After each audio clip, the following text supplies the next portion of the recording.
I had a whole thing planned where I was going to talk for a little bit, and then I'd have my phone go off, and I'd be like, "Oh, what's this?" And I'll message, "Oh, you talked for how long? About what?" Well, that's a bit.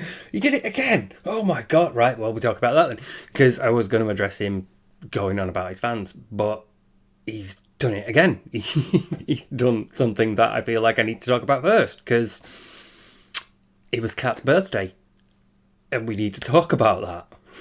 So, let's do it. Just a few quick things before we start. Number one, the person who mentioned the lights. I know that sometimes they can be quite bright. I'm still trying to work out where they should go, how bright they should be, and, because I'm on a black background and dark hair and everything, I also don't want them to reflect in my glasses like they are doing. So, I am still finding my way with them, but thanks for letting me know that they were too bright last time. I'll also try editing this a bit in post. The person who mentioned the sound quality, I've turned my microphone up, and I will be editing it in post. Post. I'm a fucking actual editor. Also, the person who mentioned the Doritos bag, yes, the moment you open one of these, half the bag disappears. Because, yeah, it's air. A lot of it is air. I've actually done quite well this time. There's quite a few in there. But, yeah, it happens here too. And also, shout out to Aquateal, whose videos I am stealing quite shamelessly. But they have got some pretty good DSP stuff. So, give them a follow as well. I'm pretty sure they've got more subs than me, actually. So, anyway, yeah, let's get on with this. All right, now, ladies and gentlemen, I'd like to talk a little bit about yesterday. I know you guys always ask me about what I do on my day off, and you want to hear stories. So I'm going to tell you a story, and this is going to be a little bit on the longer side. All right, so I hope that you guys are ready for a story. You ready for story time, or should I just skip it? You don't care about yesterday. You don't want to be entertained, right? You guys aren't here for entertainment. You just, serious business. So you don't want to hear the story about yesterday. All right, forget it. I'm not going to tell the story. He's doing that thing where he goes, "Oh, do you want me to do this thing? Oh no, everybody's saying no, so I won't do it." And then, "Oh, actually surprised, I'm actually really going to do the thing in the first place." And it's fucking annoying. Sorry, it's quite rude to talk with my mouth full, but fucking I hate it. It's a really bad thing, even when it's done by better people than Phil. Here it's just painful. It's like physically painful. And it's just, I think the fact that he still does it speaks to a lot of his ego, that he thinks that he is funny when he's doing it.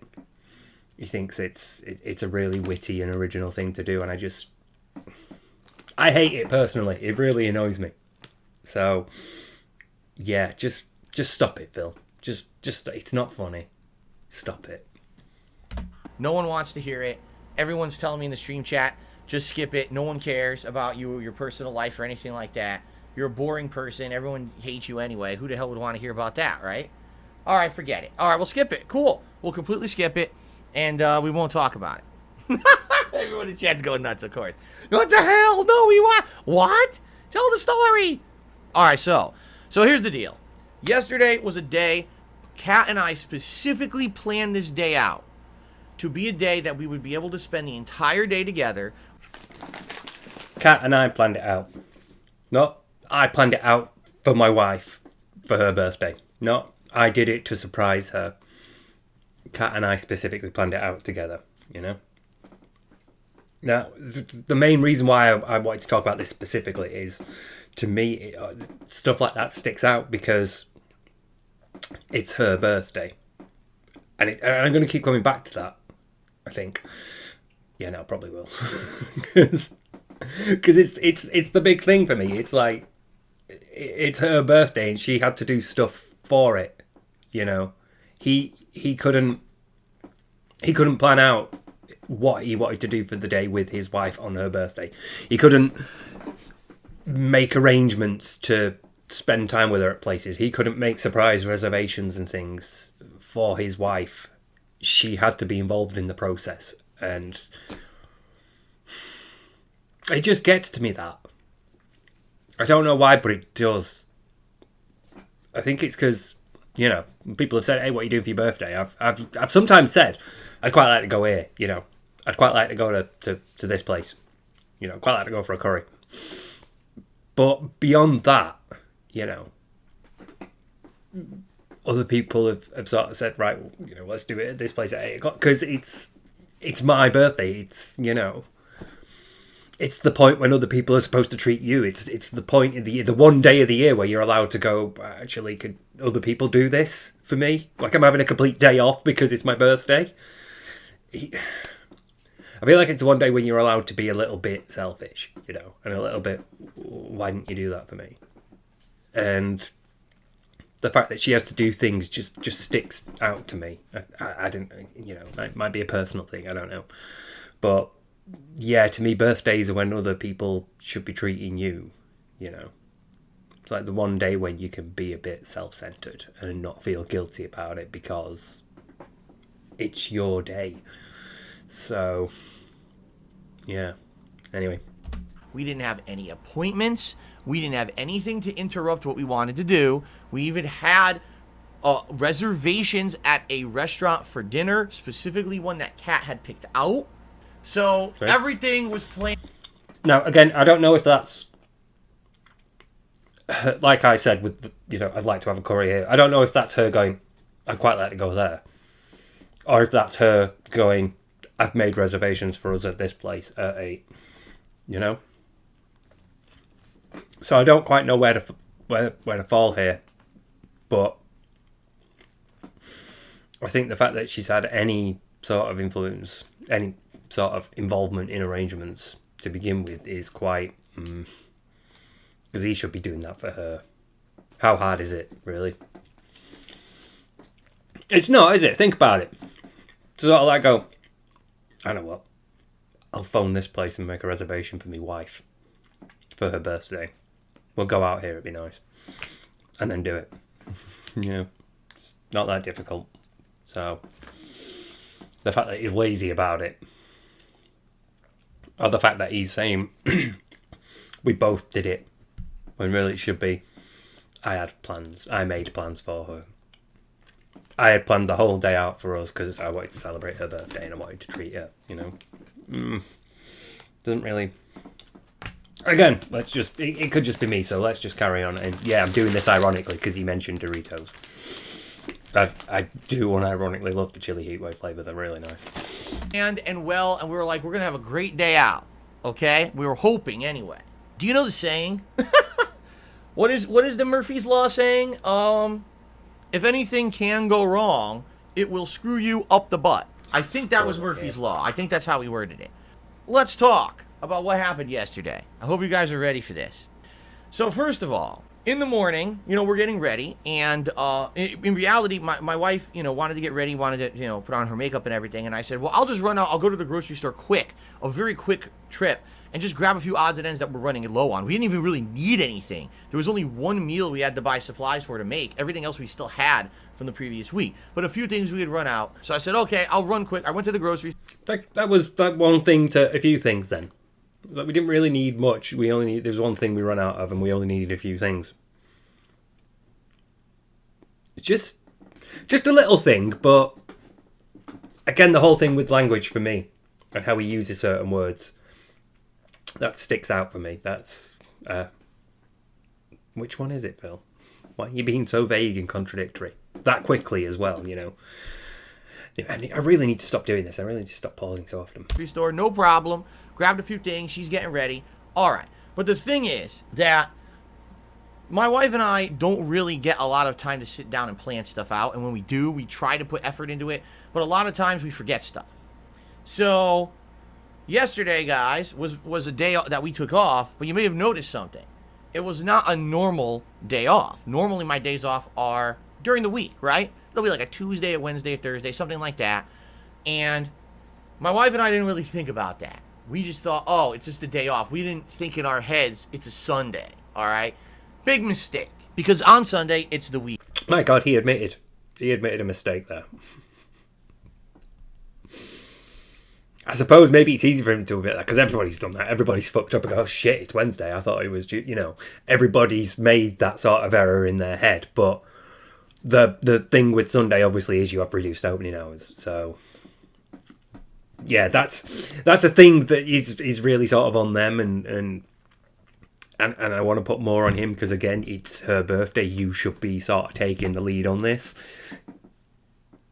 So it's on you to sort of check that places are open, and all that stuff. It's on you to make sure you've got everything, I hate Sunday birthdays. They're the worst. You can rarely go anywhere. So, I'm starting to feel for Kat a bit because it really sucks having a Sunday birthday. But only to that level, only to that extent, After that, it's like, hey, you made your bed. You're fucking lying in it. Weekend. And on the weekend, there's way more people out than on weekdays, which is normally when we have our day out. So not only is there increased traffic, but this means that there also would be way more people going to the places that we want to go. There is a place that we've been going to eat recently on our days off for like breakfast. And it's a really nice place because it's a throwback place to, like, I've been telling my wife, it really reminds me of the diners I used to go to when I was a kid. So you've been going to eat a lot on your days off? When you beg poor, when you cry near poverty, when you cry just functioning above the breadline so often, and at least once a week you'll go out for breakfast.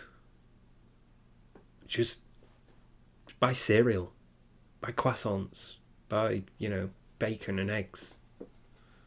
Just have breakfast in. How much is a bag of porridge oats? I mean, I know it's not as good as diner food, but you making yourself comfortable over there. Sorry, she's in the room. So and she's currently lying on an envelope that I've left on my bed. What? She likes paper. She's weird. What?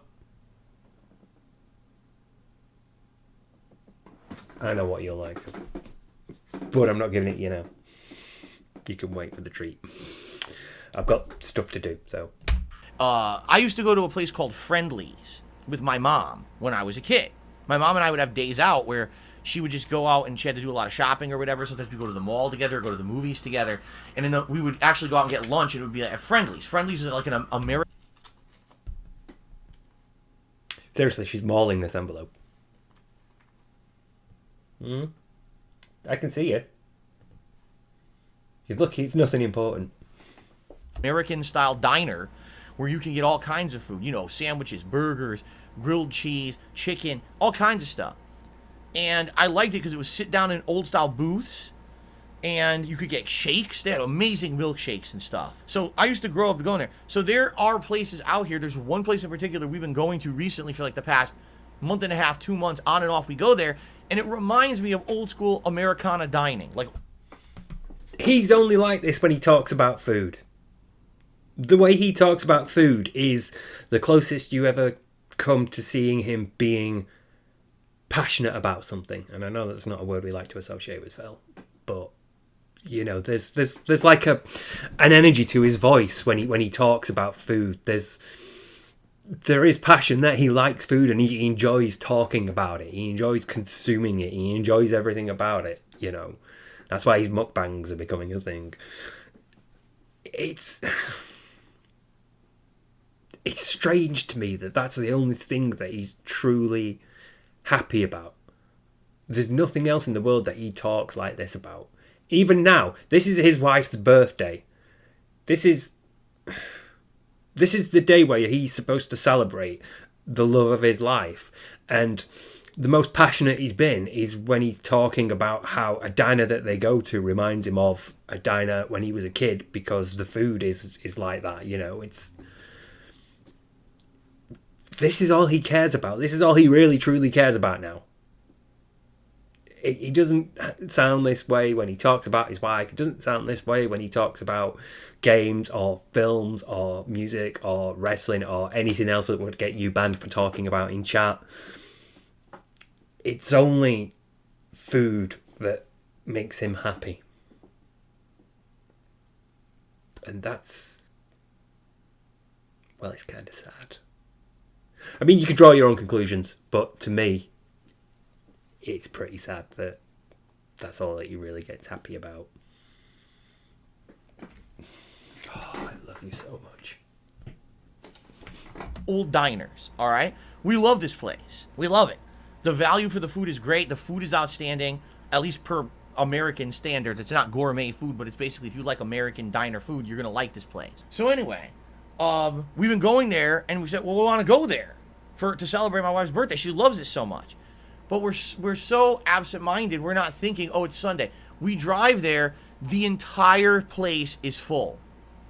Yeah, it's on you. Good start to your wife's birthday, by the way. Let's drive to your favourite diner, not mine. Let's drive to your favourite diner that you think I love, which I'm only putting up with because I have to go there with you sometimes. Obviously, that's my reading. Kat may legitimately, genuinely love it, but DSP is retelling, so I take it with somewhat of a quarry full of salt. So, but yeah, again, the way he talks about it compared to the way he talks about her, you know, and being a dickhead for not checking that it's Sunday and they'd have space when you can phone or contact them through Facebook or Twitter, probably. And there's people waiting outside to get in, and we're like, you've got to be kidding me. Now, here's the thing. If we didn't have plans for what we wanted to do for the rest of the day, we probably would have waited. But we actually had plans. The place where my wife wanted to have dinner actually was a pretty far drive away, and there's a big shopping area there, and our plan was we were going to drive there. It takes a while to get there, but we were going to spend the whole day there going around doing a little bit of shopping and then having this nice dinner together. But we didn't want to get stuck. So, weekly on his day off, they go shopping and grab a bite to eat while they're out. And for her birthday, he says, let's go shopping somewhere else and we'll have something to eat from the diner where we normally go. And then later on, after we've done shopping somewhere else, we'll get something to eat there. Fucking break from the routine. I mean, Jesus Christ. See, this, I'm going to keep coming back to this. It's her birthday. It's his wife's birthday. And the most effort he can put into planning is let's go shopping somewhere else instead of let's go grocery shopping where we normally go on our one day off a week. You know, it's just, you can't think of anything. Not even let's go to the cinema. Let's go for a movie, you know. Let's go for a walk. Let's go for a walk through the park and I'll take you a picnic basket, you know. Anything. You can't even go to a zoo. He spotted the zoo. That's one of my favourite clips. Someone swatted the zoo. It's so ridiculous. But yeah. Anyway, let's return to previously advertised programming. The normal routine is going shopping and grabbing a bite to eat while you're out. Normally with breakfast beforehand. Grab a bite to eat for breakfast, and then we'll go drive to wherever we go shopping, and then we'll shop, and then we'll have something to eat, and then we'll come back. And his grand plan for her birthday is we'll grab something to eat from the same restaurant where we normally do, not even a different one, not even something different to eat. We'll grab something to eat from the normal place that we go to, and then we'll drive to go shopping, and then we'll grab something to eat when we're done. It's just... it's the same amount of effort that he puts into improving his streams.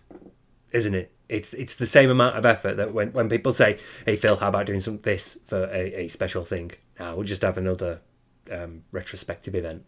We'll just have another retrospective marathon. I'll just do another marathon. You know, I don't want to do like a special multiplayer thing where I invite people on in a controlled lobby. Don't want to do a thing where I try something else or I play something else. I'll just do another marathon. No, I don't want to dress up, or I don't want to have these targets for different amounts. I'll just do another retrospective event and watch my old videos. It's the same amount of effort and energy because it's not about him. It's not his thing, you know. He has to do special events because he said to other people that he would, you know. It's not because he wants to. It's because he said, right, if we hit the member goal and then we hit the member goal, fine, I'll do a retrospective event. I'll watch a bunch of my old videos. And here, it's not your birthday. You're not going to be the focus of attention today, so why put the effort in? At least that's my reading on it. and given my experience of narcissists in relationships. Not necessarily my personal experience. Just want to make that clear. Not necessarily my personal experience, but I do have some experience of narcissists in relationships through other people. And also, I've read a bunch, you know. I had to do personality disorders. Wasn't good at them, but I had to do them. Anyway, again, rambling. Stop pausing. You're only 4 minutes into a 20-minute video, and already this is 20 minutes long. Fuck. You know, spending all this time waiting to get in to eat this place. And by the way, the place was overrun with people. And the thing is, with COVID, you don't want to fucking be around a million people. We like eating in places that don't have a lot of people in them because we feel it's safer. Okay? Even though we're vaccinated fully. This Delta variant, motherfucker. We don't want to get sick. Okay? You know, even though we probably won't go to the hospital for it, we don't want to get sick and be stuck at home with COVID. We said we're not going to do it. Now, on a whim, we very foolishly did something we should not have done. We said, what is near us right now that we can just grab any food to put something in our bellies, and then we can drive out to this area where we want to spend I'm sorry. Again, right, let's clear my throat and get on. It's just him admitting that on a whim we did something foolish, you know. Why was it foolish? Because when it comes to him admitting mistakes, most of the time I can sort of read that these things are universal enough that it's not too much trouble for his ego to admit that he's fucked up, you know, because everybody's, you know, gotten the date wrong. Everybody's, you know, forgotten to do something. Everybody's like left their keys at home, got locked out, you know, it's just things like that.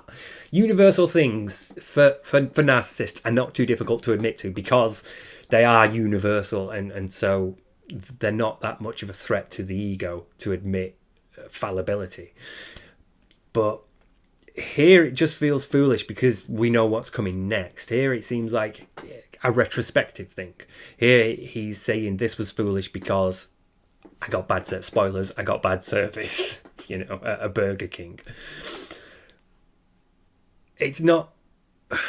It doesn't feel like he's saying it's foolish because we didn't plan ahead. You know, it's foolish because we didn't check this thing. It feels like he's saying it's foolish because I would then go on to stick my hand through a chicken sandwich. So I don't know how much of that is admitting to a universal fallibility or how much of that is him sort of maybe preparing you for what comes next. You know? the rest of the day shopping and everything. So we look and guess what's the closest thing to this diner? Burger King. Sorry. Oh, good. Well, we said, what the hell? We'll just drive to Burger King and grab something quickly. And then we'll be off on our day after that. We'll get on the road and we'll drive out to this place. Yeah, it's a Burger King. You know, you literally just said we just wanted something to put in our stomachs. And, you know, again, why didn't you just eat before you left the house? If you had things left and you were nipping to the shop because you didn't need that many things, you just need one or two things. Why didn't you eat breakfast at home before you drove out? Granted, I know that you were driving to another place to begin with, but if all you want is food in your belly and all that's nearby is Burger King, you know, just go with it. It's I don't know, you can't expect 5-star service from a Burger King. I'm getting ahead of myself, but stop being all, oh, it was a Burger King. Yeah, it's a big franchise. It's a big chain restaurant. It's fucking Burger King. It's like McDonald's going, oh, the nearest thing to us was a McDonald's. Yeah, statistically, there probably was because they're everywhere. You know, there's, yeah, at least 2 near me. And I'm not going to reveal any further data. That's another a bit of a running joke that I've got with someone in the comments. But yeah, we're going to get onto it. But he is starting to be, I deserve better already at the prospect of eating at a Burger King. You know, getting a Burger King drive-through. Like it's beneath him somehow. When, you know, to be honest, it's just Burger King. Who gives a fuck, you know? Actually, I do quite like Burger King. I'm going to speak up for them in a minute. Burger King. So, We drive 1 block to Burger King. As we're at this Burger King, we firmly realize this is not the kind of Burger King that normally we would want to go to. I'm not kidding you. As we're waiting in the drive... It's not the sort of Burger King we normally go to. What, were there black people in it, Phil? Was it in a rough area? Was it in a dodgy part of town? Were you out of your gated community? This motherfucker has never been into a city proper. He can't have been because of this. Drive-through, there are essentially drug users in an alleyway next to Burger King doing drugs, like plainly in view of us.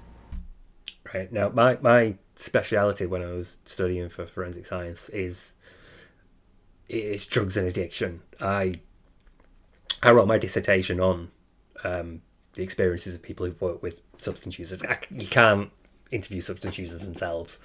You would never get ethical clearance to do that project for your dissertation, but you can talk to people who work with them. So I did, and and also I've been into towns. I've been to places like Manchester and Sheffield and Liverpool. I've been to big cities.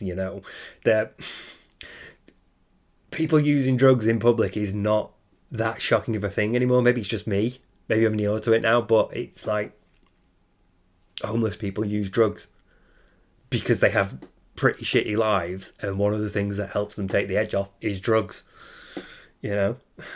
It's not a thing people like to admit or hear, but it's the truth,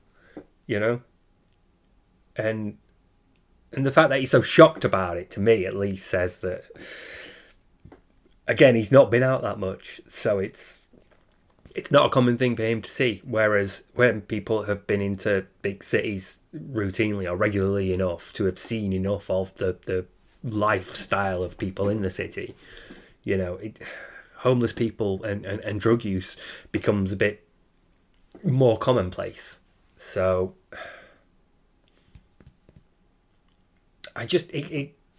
it's a sign of him being inside so much. It's a sign of him being so insulated, and it sticks out to me because I've never seen anyone that shocked by drug use in public anymore. It's just, I thought it was a thing everybody knew. It's like homeless people in big cities use drugs. It's not a shocking thing to me. So I think maybe it's just that. Maybe it's just because it's my area of interest and my research area that, it's common to me. It's not a shocking thing. But again, it's just the way you reacted to it made me think you've been inside too much, mate. Because it's like, oh my God, I'm in a dodgy part of town and people are doing drugs. What the fuck? Can't step out of the door without smelling cannabis. And it's not all mine.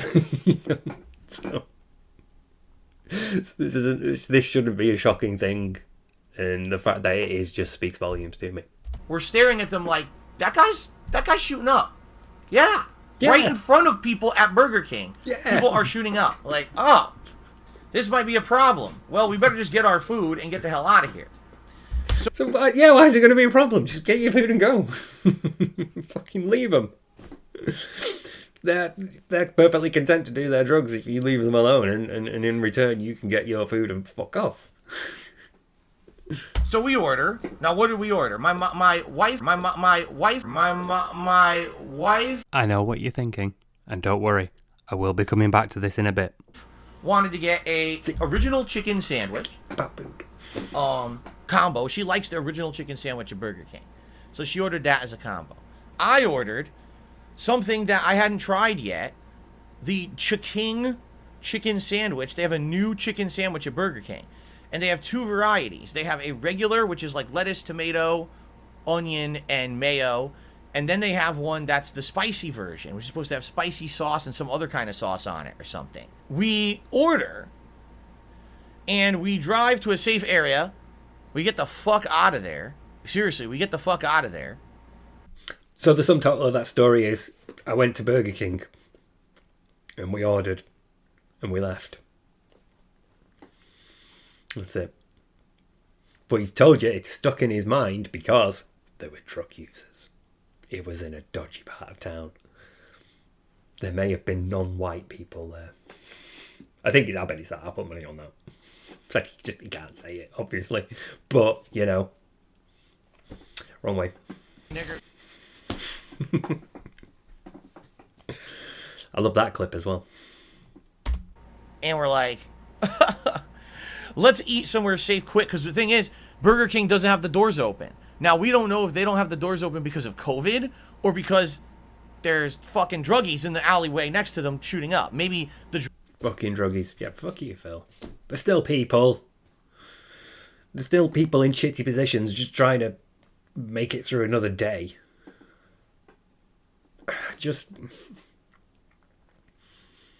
It came up in my study. Some people have just demeaning attitudes towards homeless substance users and write them off as dregs of society. And it's like, it's still someone's child, you know. Still a person who had a life. So, yeah, just to see them referred to as fucking druggies, just fuck off. druggies keep going into their store to shoot up and shit. Because that could be. It could be, oh, we want to do somewhere safe, so we go in their bathroom and start shooting up drugs. Who knows, right? Again, I'm not saying that doesn't happen. I'm just saying that, like, attitudes towards them, like Phil's, attitudes like Phil's are not helpful. They just... Yeah. I'm gonna say, you know, it's the victims and the disease, but it's not. I don't subscribe to that view. But interestingly, I did find out that if you're in, brief diversion, if you're in America, you are more likely to believe that, you know, it's a disease, and, you know, you're more likely to do 12-step sort of programs, and you're more likely to think that, you know, alcoholism is a disease, addiction is a disease, and you know, I'm just the victim of that disease. Whereas in England, in the UK, you are more likely to be, actually, no, it's a choice and we need to work with that. It's not a, you are cursed with this illness. It's a, you are doing this for a reason and we need to work out why and help you with that. So yeah, there's an interesting dichotomy there, and I can't comment, you know, because obviously I don't have the full weight of intelligence. I don't have the full weight of the evidence behind me because it's sort of split, and there are also multiple factors that might influence that. But generally, I do think it might be because America is a bit more overtly religious society, and it's a bit easier to sort of give your life to God and say, yes, I was a sinner, I was fallen, and now this is my redemption. Whereas over here, we're not as religious, so it's more down to you as a person, and you're the one that has to accept responsibility. You know, I did want to write more about that, but, you know, you do have a word limit, so I had to cut it. But it was an interesting dichotomy anyway. This obviously is not a good part of town. We drive to somewhere safe, or at least we think it's safe, and we open our food and we're going to eat. So my wife starts eating. Her food seems good. She's like, a little dry, but what are you going to do? It's Burger King, right? I open up my bag. I eat a fry. Burger King fries are kind of crappy. I never really... Get fucked. Burger King fries are really good. They're much better than McDonald's fries. I won't die on this hill. Really like Burger King fries. And you know, the early 2000s, their fries were good. They used to have potato skins on the fry. Then they tasted good. But I've never been impressed with Burger King fries in the last, like, 10, 15 years. They suck. So finally, I go to grab my sandwich. I'm like, what the hell? Didn't look in his bag. Just went to grab the sandwich. This is how we know. I pull my hand out of the bag. My hand is completely covered in sauce. Because you didn't look in the bag. You just put your hand in. Didn't look. Didn't look in. Just put your hand right in. That's why your hand is covered in sauce. Look inside your fucking bag. You're nearly 40. How did you not look in the bag to see what was in it? To see, every time I've gone to a drive-through, I've checked the bag first. Before eating anything, you open the bag and look in. Yeah, chips are in. Yeah, there's me nuggets. Yeah, oh great. Oh, they've left us. They've only given us like one sauce. Always check the bag. How do you not? Just hand right in there. Fucking hell. So what they did, they completely soaked the sandwich in sauce. What they I bet it says on the advert somewhere that it's full of sauce. Actually, I don't know. I'm gonna check afterwards. I'm gonna edit this in. There's like a picture of what they look like on the advertising, you know. So, but I'll bet there's a fair bit of sauce. And even if there isn't, it's still on you for putting your hand through your fucking burger. They do with this chicken sandwich is they wrap it in wax paper and then they put it inside of like a foil bag. So I opened the foil bag and I just put my hand in to grab the sandwich and I was like, even like, just open it straight in. You didn't look. If you looked, this wouldn't be a surprise, and you wouldn't end up covered in sauce. You would be able to see it. You would take the foil thing out and unwrap it on your lap, wouldn't you? I just, so much of this is on him, you know. like, what the fuck? Now, I'm in a car. I'm not at home. I don't have a ton of napkins with me. I don't have a faucet to wash my hand, right? This is me in a car. After this meal, we're about to drive a ways to go spend a day out. Nice for my wife's birthday. Okay, debatable. And I'm like, what the fuck is this? So I pull it out. I'm not kidding you. The entire wax paper was wet. There wasn't, like, it wasn't dry at all. I'm trying to unwrap the sandwich. It's wax paper. Of course it's not going to soak. It's designed to not. Right? That's what wax paper's for. To make sure things on the one side of it stay moisturized. Like when you're baking a cake and you line the thing with wax paper so that it doesn't get stuck to the thing, because that's what wax paper's for. Like if it was wrapped just in foil, the foil would steam, you know, you would condensation on the foil, so your thing would be soaked. But with the wax paper keeping all that in, your foil layer is fine, so you unroll that, and then you've got all like the heat, and the sauce would have soaked into the bread. Of course the wax paper's not going to absorb anything. It's wax paper. Fuck. And I'm getting increasingly covered in sauce. It was the most sloppy, nasty fucking thing I've seen. Now, ladies and gentlemen, normally I would just tell the story. This was so bad, I took a picture. Because I immediately said, I am going to complain about this. I can't believe what I'm seeing. This is the most revolting thing I've ever seen. Imagine, just for a minute, imagine being so outraged at how you know, not like the advertising your sandwich from Burger King looks, that you take a picture and decide to complain.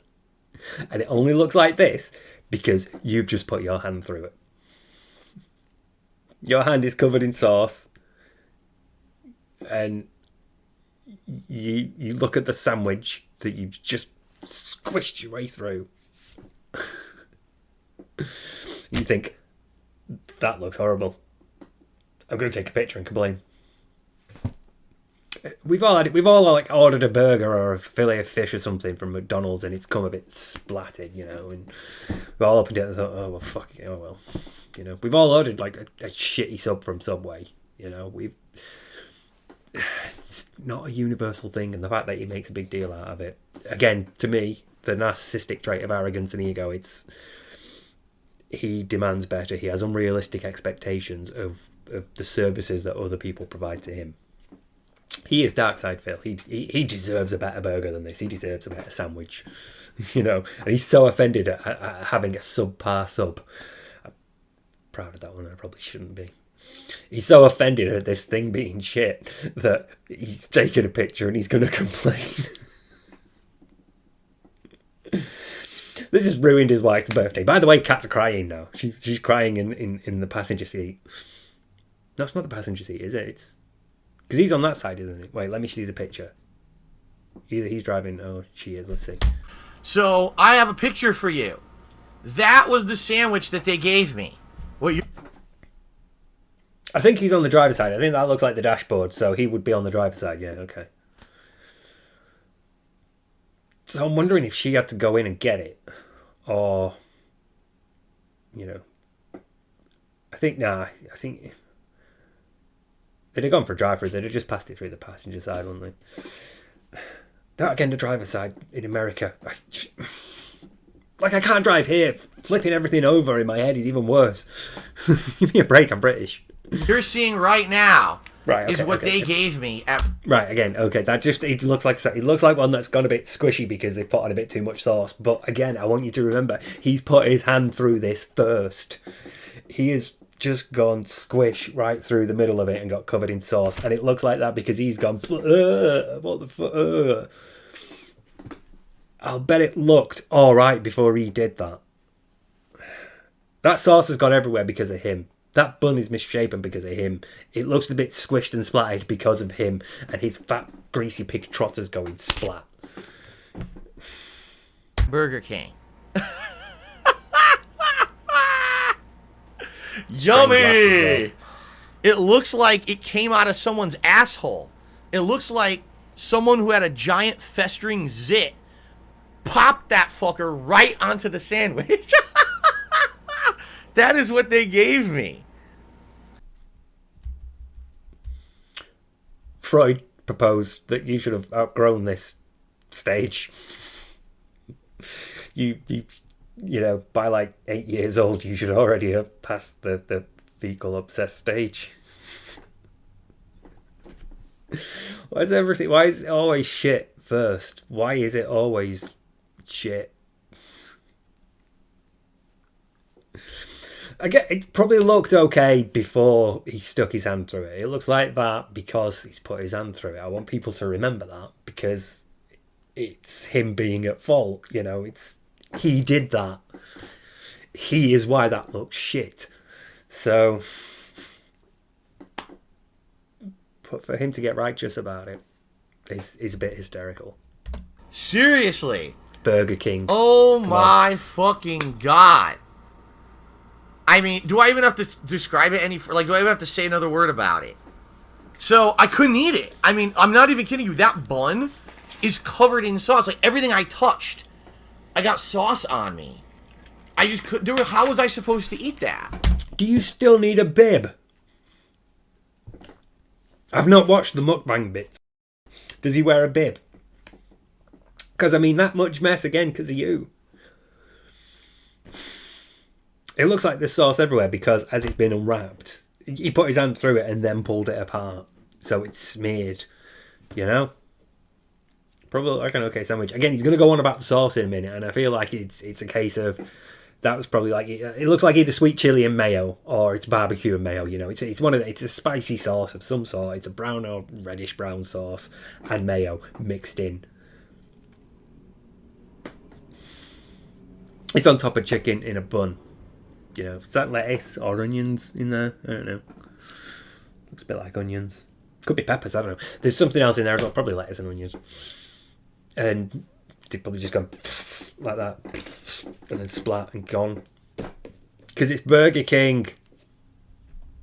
That is the most revolting thing I've ever seen in my life. I mean, it might tasted good. I don't know. Look at that. Why? That's vomit. Why didn't you take a bite? Why didn't you even just pick one of the bits of chicken off and try that? If you can't eat the sandwich as a whole, you could at least like try some of the chicken. Just paid for it, you might as well. Inducing. Like, I got sick to my stomach looking at it. I threw it out. I couldn't eat it. I took a picture. I threw it out, and I immediately went to Burger King's website and filed a complaint. I said, "Are you out of your mind? You expect me to eat that? Like, it's not even edible."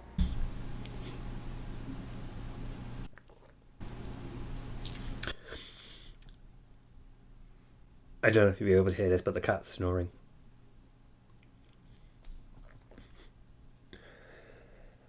Also, just fucking why, man? Why did you go to Burger King's website and just... Dear Burger King, are you out of your minds?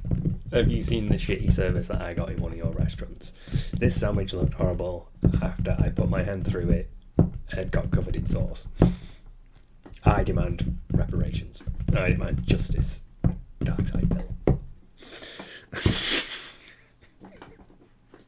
It's just ridiculous. Like Burger King's website, is probably there for, promotional reasons because they've got to have BurgerKing.com. And the complaints line will be like, look, I found pubes in my food. Stuff like that, There was somebody using drugs in the stall next to me, or,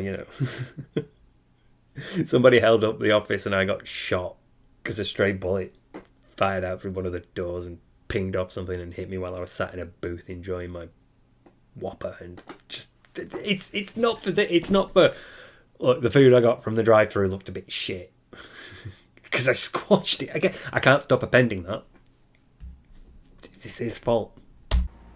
Look at that. It's everywhere. It's no. See, someone just said you hold it in the wrapper. Look at the wrapper. The wrapper is soaked in sauce. There was no dry part of the wrapper to hold on to eat it. There's a dry part right underneath it, like this bit. Just there's dry parts either side as well. There's the whole back is dry. And then take it out of that and put it in the foil then. Like, I'll pull it back. I just...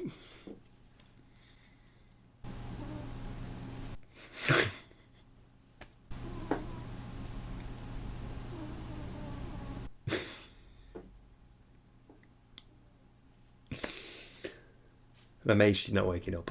That wrapper is wet It's and not. dripping and saturated in sauce. Look, I get right. There's the sauce. You can see that it's thick. It's going to cling to that. It'll go everywhere when you go like splat on it. If you squeezed it together, it will go, But just if you can hold that wrapper and not have it go anywhere. You would think that Phil of all people would be an expert in eating shitty fast food. There's no way to eat that without getting covered in it. And by the way, I don't know what that yellow shit is on it, but oh my god, like it doesn't look like mayo. I don't know what. Again, there you go. It's mayo and something else mixed in. He even said there's mayo and something else. It's going to be mayo and spicy sauce, or mayo and a barbecue, or it could be like cool onion or chili or ranch, or like the one with chives, cream cheese and chives. No, it'd be thicker than that, wouldn't it? Yeah. It's one of several sauces mixed in with another sauce. I don't know what it's supposed to be, but that is nasty shit. Like I said, that looks like a zit. That someone was festering zit and they went and it squirted all over the sandwich. That is fucking nasty shit. Why would I want to eat that? All I had for my meal yesterday was fries. I'm serious. I threw out the sandwich. I couldn't eat that. So all I did was eat the sandwich. That was it. And we drove away. We had to go on. We had plans for the day. And I did complain, and I have written back and forth with Burger King twice in the last 24 hours. Basically, they apologized. Sorry, I know he's still going on about it, and I know that he tweeted at Burger King. He tagged Burger King at some point, and they didn't reply to that. But the tweet bot got a reply from Burger King. So I know that all that's going on. It's just extra funny to me, but contextually, at the time that this happened, I could get a bit distracted by all that because I feel like that's an example of him not accepting fault for something that is clearly his fault. He put his hand through the sandwich, But the real point is, this is all on Kat's birthday, and these things that are wrong, and he will have moaned about it, he will have moaned, oh, I'm so hungry, oh, that sandwich was shit, oh, I can't eat this, and I just had some fries, and all that. He will moan about it on her birthday. He will moan about the fact that he just hasn't eaten, and his hand's covered in sauce, and it's all gone everywhere, and he's made a mess on her birthday when they're sat at Burger King. Well, when they're parked up somewhere away from the urban Burger King. I sent them the picture, and then they really apologized and said that they're going to basically get this restaurant in contact with me. Essentially, what's going to happen is probably the manager of the store will apologize and be like, oh, here's a few free credits to come and get free food. Do you really think I want to go back to that Burger King? That's more than you deserve. To be honest, that's like the stock response to, oh, we're sorry you had bad service, please come in and try it, have a free burger and fries on us.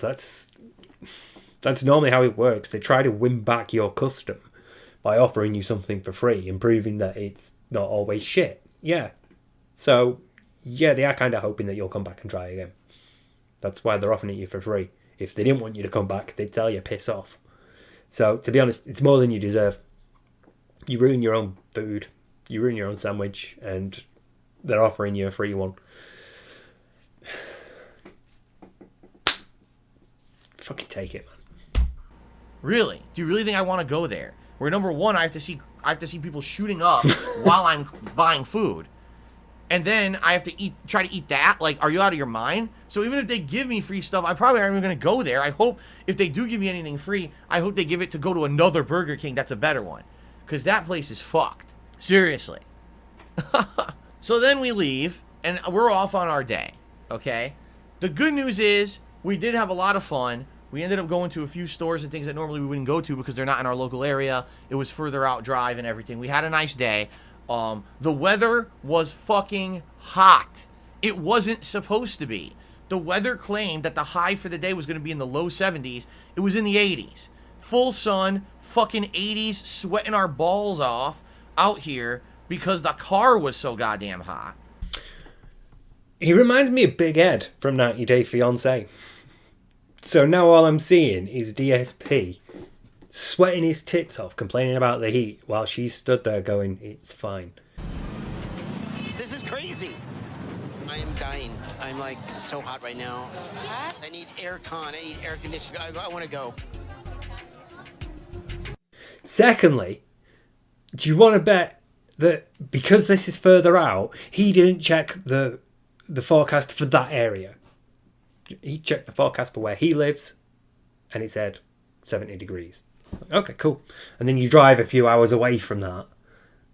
You go to a place where it's hotter, and he just didn't check there.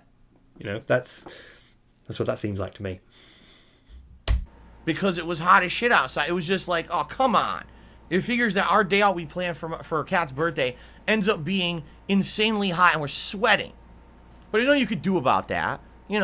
Whatever, make the best of it. The good news is we had fun. We went to it, like I said, we went to a few different stores or whatever. We went to a few areas normally we wouldn't have gone to. We actually got a new kind of treat for Jasper. That's it's supposed to be like a puree of both tuna and shrimp, and he loves seafood.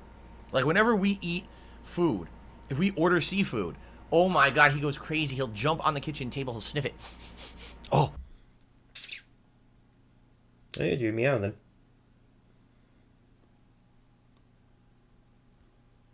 Yeah. Oh, seafood. And he'll try to get some because he's a cat. He wants to eat the seafood. He doesn't do that for anything else, only seafood. He loves seafood. So we ended up getting him this nice new treat and everything. So then finally,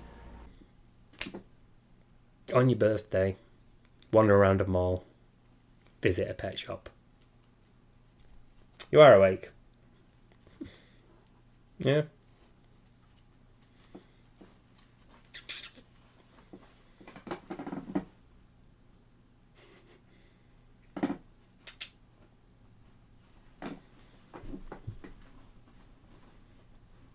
Making yourself comfortable. Because I know you all care about my cat. But yeah, it's a great day out. You go to a mall, look in a few shops, buy a new treat for your cat. Party! We're coming at kind of a close to the end of our day. Now I'm starving. Couldn't pick anything up on the way. Couldn't grab like a bag of chips or a bar of chocolate or something. And he will have moaned about it as well, won't he? The only thing I've eaten all day long was a small fries from Burger King. I didn't eat anything else all day. At least Kat had a chicken sandwich. I was starving. I'm like, okay, good. It's finally time for dinner. Okay? So, where did we go for dinner? We had a reservation at a Japanese-style restaurant. It was supposed to be 3 different kinds of cuisine. They had a hibachi grill, so if you wanted to get hibachi stuff, they would cook it for you fresh. It was also known as a steakhouse, so they make Japanese-style steaks, and also a sushi restaurant. So it says right on the front, hibachi, seafood, no, it said steak, seafood, sushi. It says right on the front on their sign. That's how they advertise themselves. Kat had actually, ahead of time, made this reservation and looked it up and saw the menu, and she had picked out. Did he burp then? One sec. Steak, seafood, sushi. It says right on the front on their sign. That's how they advertise themselves. Kat had actually, ahead of time, made this reservation and looked it up and saw the menu, and she had picked out kinds of sushi that she wanted to try. She was like, man, they look like they have some really unique, good sushi here. I can't wait to try this new sushi they're going to have. And also their drinks menu looked pretty good. I couldn't drink because I had to drive home, but she was going to have a drink or two while we were there. Right, okay, at least I'll give you that. On your wife's birthday, you said I'll drive so you can drink. I'll give you that. That's a very basic thing, though. The bar is not that high. So that you cleared that is not really as much of an achievement as it might be. As it might seem, sorry. We're waiting finally to our reservation. We get up to the door. As we walk to the front door, there's a giant sign on the front door. Oh, sorry. No sushi today. What? We couldn't believe it. We had made the reservation and went there specifically to get sushi for Kat's birthday. No sushi today. We opened the door and said, what's going on? Oh, well, our sushi chef gets 2 days off a week, Sundays and Mondays. So he's off today. I'm like, you didn't say that online. Nowhere on your fucking website does it say that you don't have sushi on Sunday or Monday. Do you want to bet it does? And he didn't see it. Because normally they specify if it's a place that does like things and like only every so often, they'll normally like put at the top of the menu, they'll be like sushi menu available Monday to Friday, you know, that sort of thing. So we made this reservation over 2 weeks ago to come here for sushi. Oh, we're sorry about that. Well, do you still want your reservation? No! Fuck off! So we...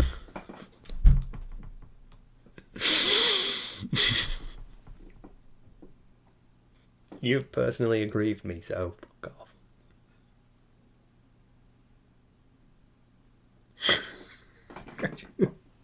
Fucking sense of entitlement. I don't know what you do with it. It says it all, doesn't it? You don't check that this thing is available, and then you insult the other people because it's not available to you. Because their schedule doesn't align with yours.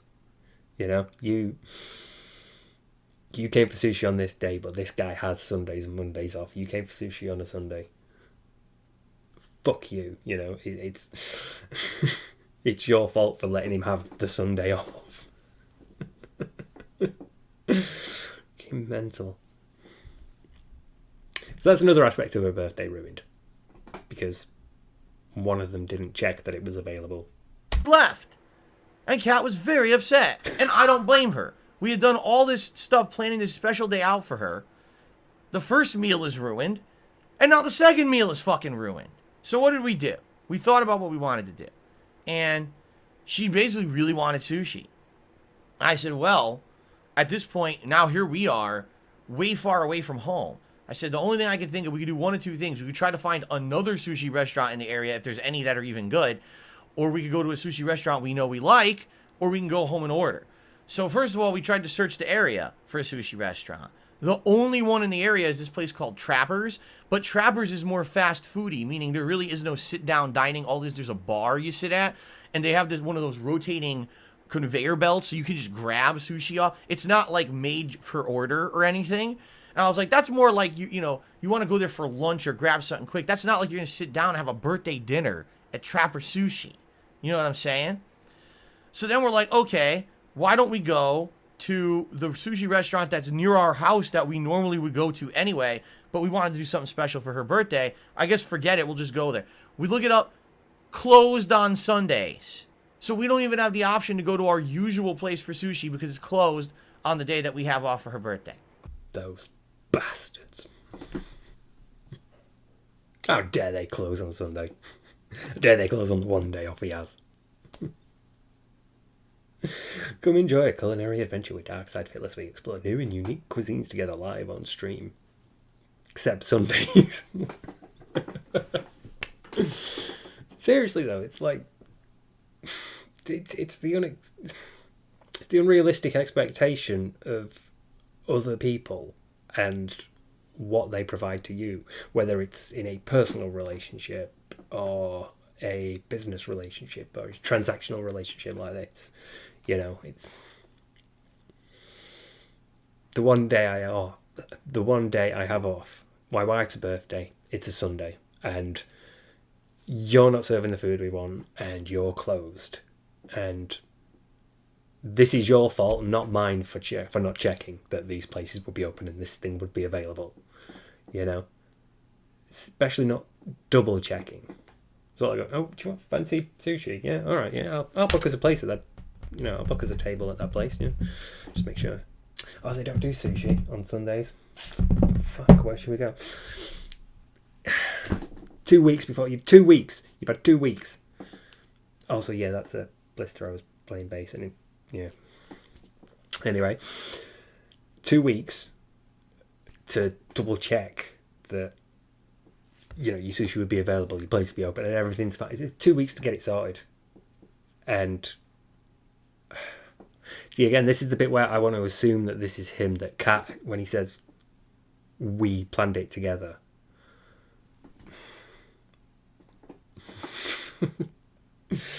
When he says that we planned it together, I want to do this thing flashing. We planned it together. How much of it was her involvement and how much of it was him? Did she say, I'd like to go to this place, and he took over? Did she make the original booking? You know, because the responsibility for this falls on the person who made the booking for not double checking that the sushi was available. You know, sort of thinking, right, well, if we can't get it there, we could go somewhere else, making a backup, you know. And I sort of want to think that's him, because again, it's Kat's birthday. He should be doing this for her. So I really fancy sushi. Oh, well, we'll go here after we've been shopping. I feel like that's on him, and everything after that point is him. So for not double checking, I feel like the responsibility lies with Phil. But obviously, Phil, as a narcissist, can't accept that, so it becomes the responsibility of the people who provide the service, because they should have been there. That person should have been in to make sushi for him, because there was a booking for sushi on that day. I wanted sushi. I booked specifically for sushi. Why isn't your chef here? Or why aren't you open? It's my wife's birthday. We can't get sushi over there. You should be open. I feel like it's on him. So, yeah. Finally, it's like we're at our wits' end, and we're like, what are we going to do? Well, you know, we could sit here, we could bitch, we could moan, we could stamp our feet, we could be upset.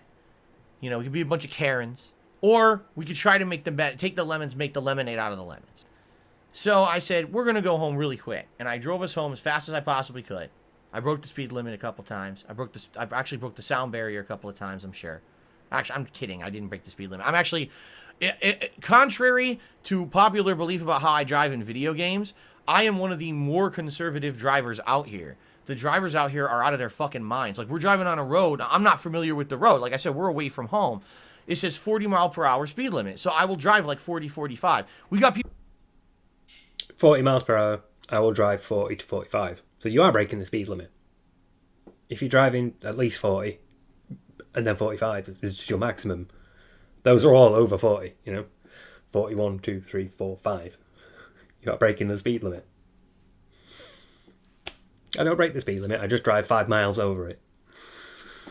It's breaking the speed limit.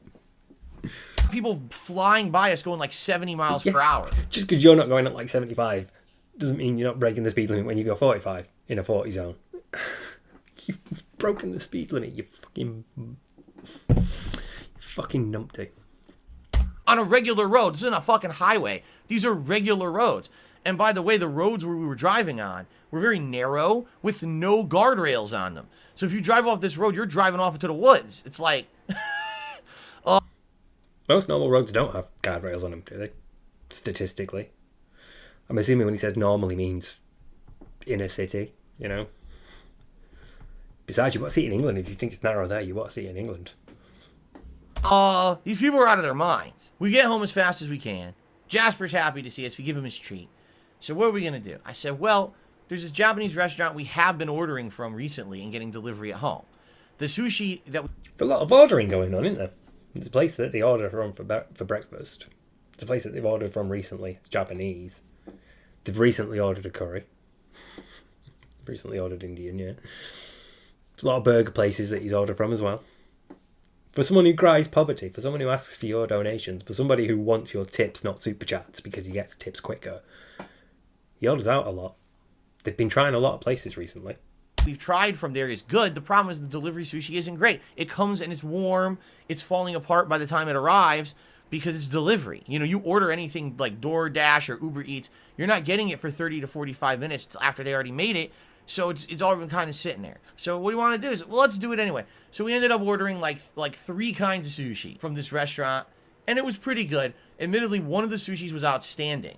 This one actually had salmon and tuna on top, and it had I think it had crab and other stuff inside of it. That one was like ridiculously good.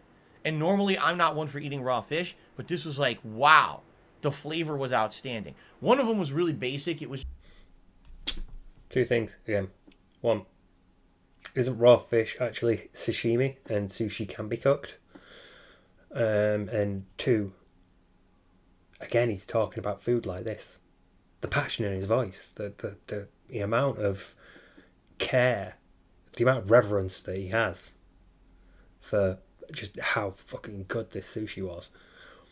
It's leagues away from... Remember, this whole story has been about his wife's birthday. There has been not one mention of what he got her. There's been no mention of what she looked like when she came downstairs after doing the makeup. No mention of how much it meant to him to be able to spend the day with the love of his life. Instead, it's, I fucked up a burger, then I didn't eat all day, and then we had trouble getting sushi, and then it was really good. just like cream cheese and tempura shrimp, and it was too basic for me. I didn't like it that much. And then the last one had eel, and I actually like the eel. I think it's like savory, but Kat liked the other one, the one with the fish on it, better. So anyway, we ended up eating at home as if it were just a normal day. We ended up ordering it home and getting delivery and eating at home. It sucked, you know, and it sucks because we had gone out of our way to plan this special day for her, and I tried to do everything possible. She, you know, just so you guys know, because some people ask ridiculous stuff like, oh, did you get her anything? Of course I did. It's actually, I ordered it a bit ago, and what she's getting for her birthday is coming later this week. Didn't even get the present on her birthday.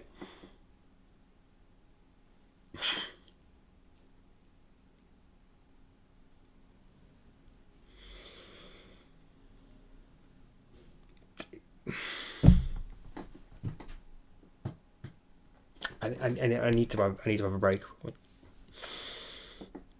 I need to compose myself over this. I was going to say 2 secs, but really it'll just be as quick as this. Okay, a break. Thought about it.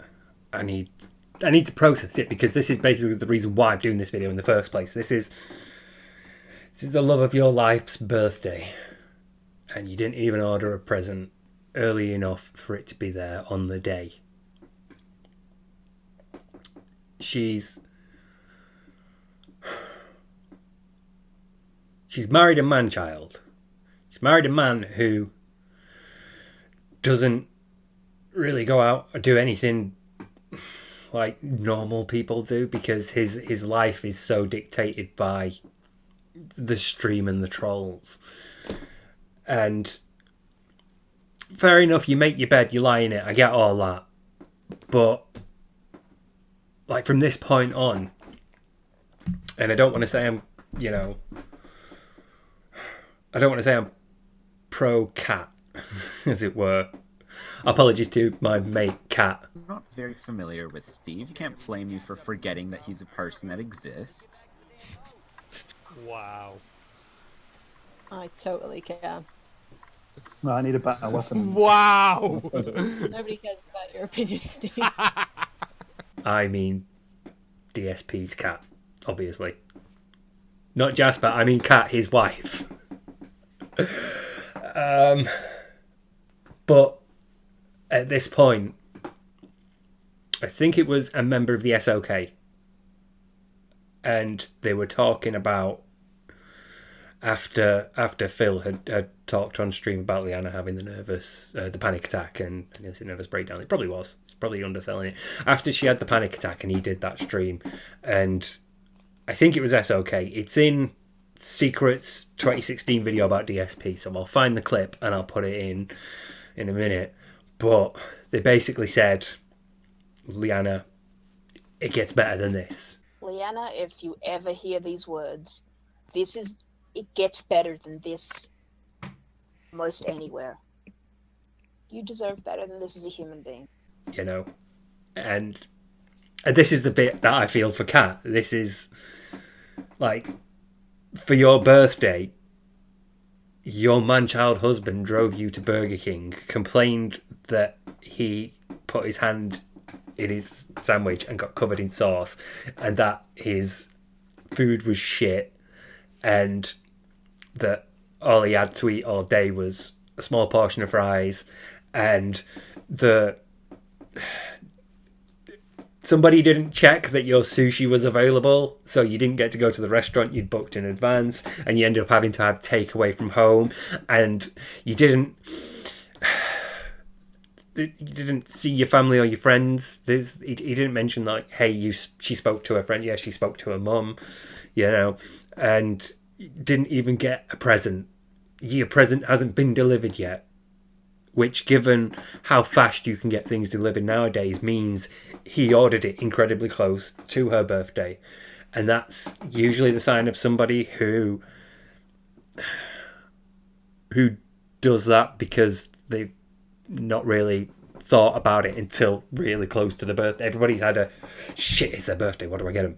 You know, because up until that point, you're preoccupied, you're doing other things, you're not really thinking about that, you've got other shit on your plate. And with DSP, it's all going to be about him.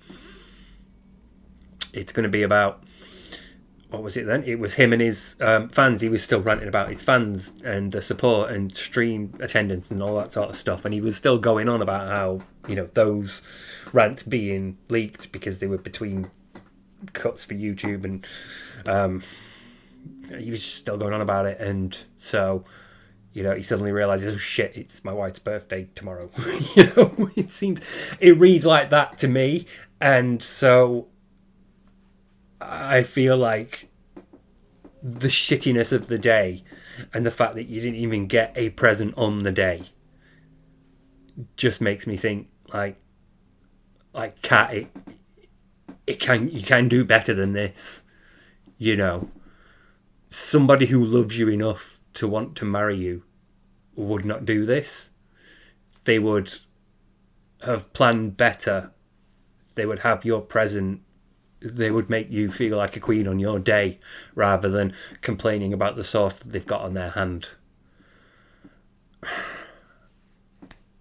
just feel like even Kat deserves better. And again, I'm sorry to my mate Kat with a C. Shut up, Steve. Now you see where he got his nickname. Yes. If you're watching this, I'm really sorry, mate. I know it's going to sound particularly odd to you, but I do have to make it clear that I'm speaking about a different Kat. I'm speaking about a Kat with a K, and I have some experience in this field, and I feel like this particular Kat deserves better than Phil. Even though she cheated with Phil, she cheated on a previous boyfriend with Phil, it's like, you can still look objectively at your life. You can take a moment to step back and think, I deserve better than having to walk around a mall while you complain about being hungry. You know, I deserve better than I ordered your present last night. It's not here yet. You know, you can think I deserve better than this, because I think most people do. Most people deserve better than that. In his recounting of your birthday, he made it about him. He made it about how things affected him, how unhappy he was, you know. And saying, oh, just because, you know, people are asking, so yeah, I did get something, and in fact it's going to be here later. That's not the defense of somebody who really cares about their wife. You know, that's not a healthy thing to say. That's not a sign of a positive relationship. You know, it just gets to me, because it's a really shitty thing, regardless of what you think of Kat as a person. Not my mate Kat. Nobody cares about your opinion, Steve. Regardless of what you think of her as a person, you know, it's you wouldn't like it on your birthday. You know, you wouldn't be happy if your partner took you to Burger King, moaned about their food, complained while you were being dragged around shops, in a pet shop as well. One of them's a fucking pet shop, you know, and then have to go to another restaurant where the food that you were looking forward to isn't available because somebody didn't check in advance that it would be available because they only made the reservation 2 weeks ago, you know, and didn't think to check. And so you end up getting takeaway from a place that you normally go to anyway and eating it at home. And most of your day has been driving, walking, driving back.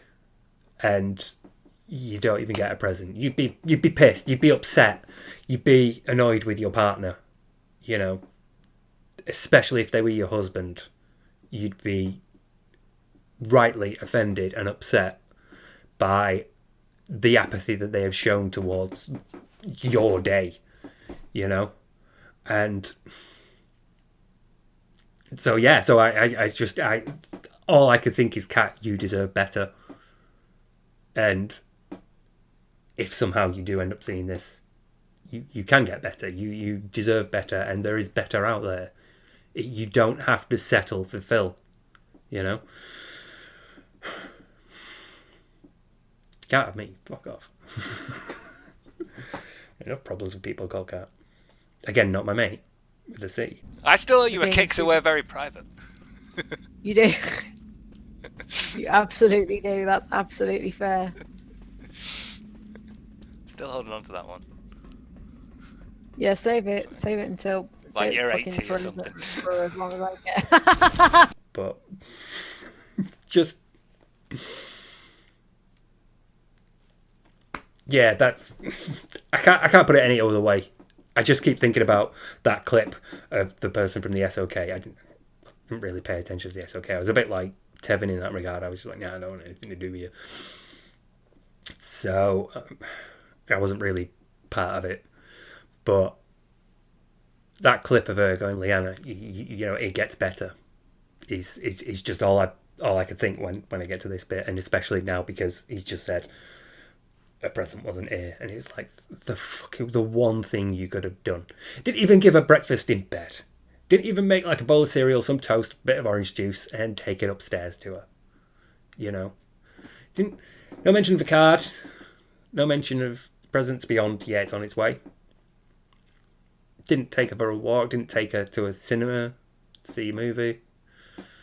Didn't go on holiday. I mean, I know that's fairly expensive and prohibitive, so fair enough. But still, there was nothing original. There was just, hey, you know how we normally go grab something to eat and then go shopping and then go and grab something to eat. Let's do that, but in a different place. You deserve better. That's a really shitty relationship. You don't even talk to your mum. Never a phone call to your parents or your friends, you know. Have you really burned all those bridges? Are those bridges that you really were okay with burning? You know, This is the rest of your life now. This is how it's going to be. This bar has been set because it happened and he, got away with it. Or did he? Because there was that bit recently where he was on his phone to her and he was a bit... And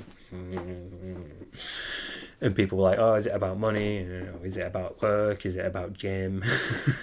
So maybe she was a bit narky. Maybe she was a bit annoyed about it and she let him know. But still, this is behaviour that you're really going to have to work hard to change, and you're probably going to have a very low chance of success with this. So, is this really what you want? Your life can be better. That's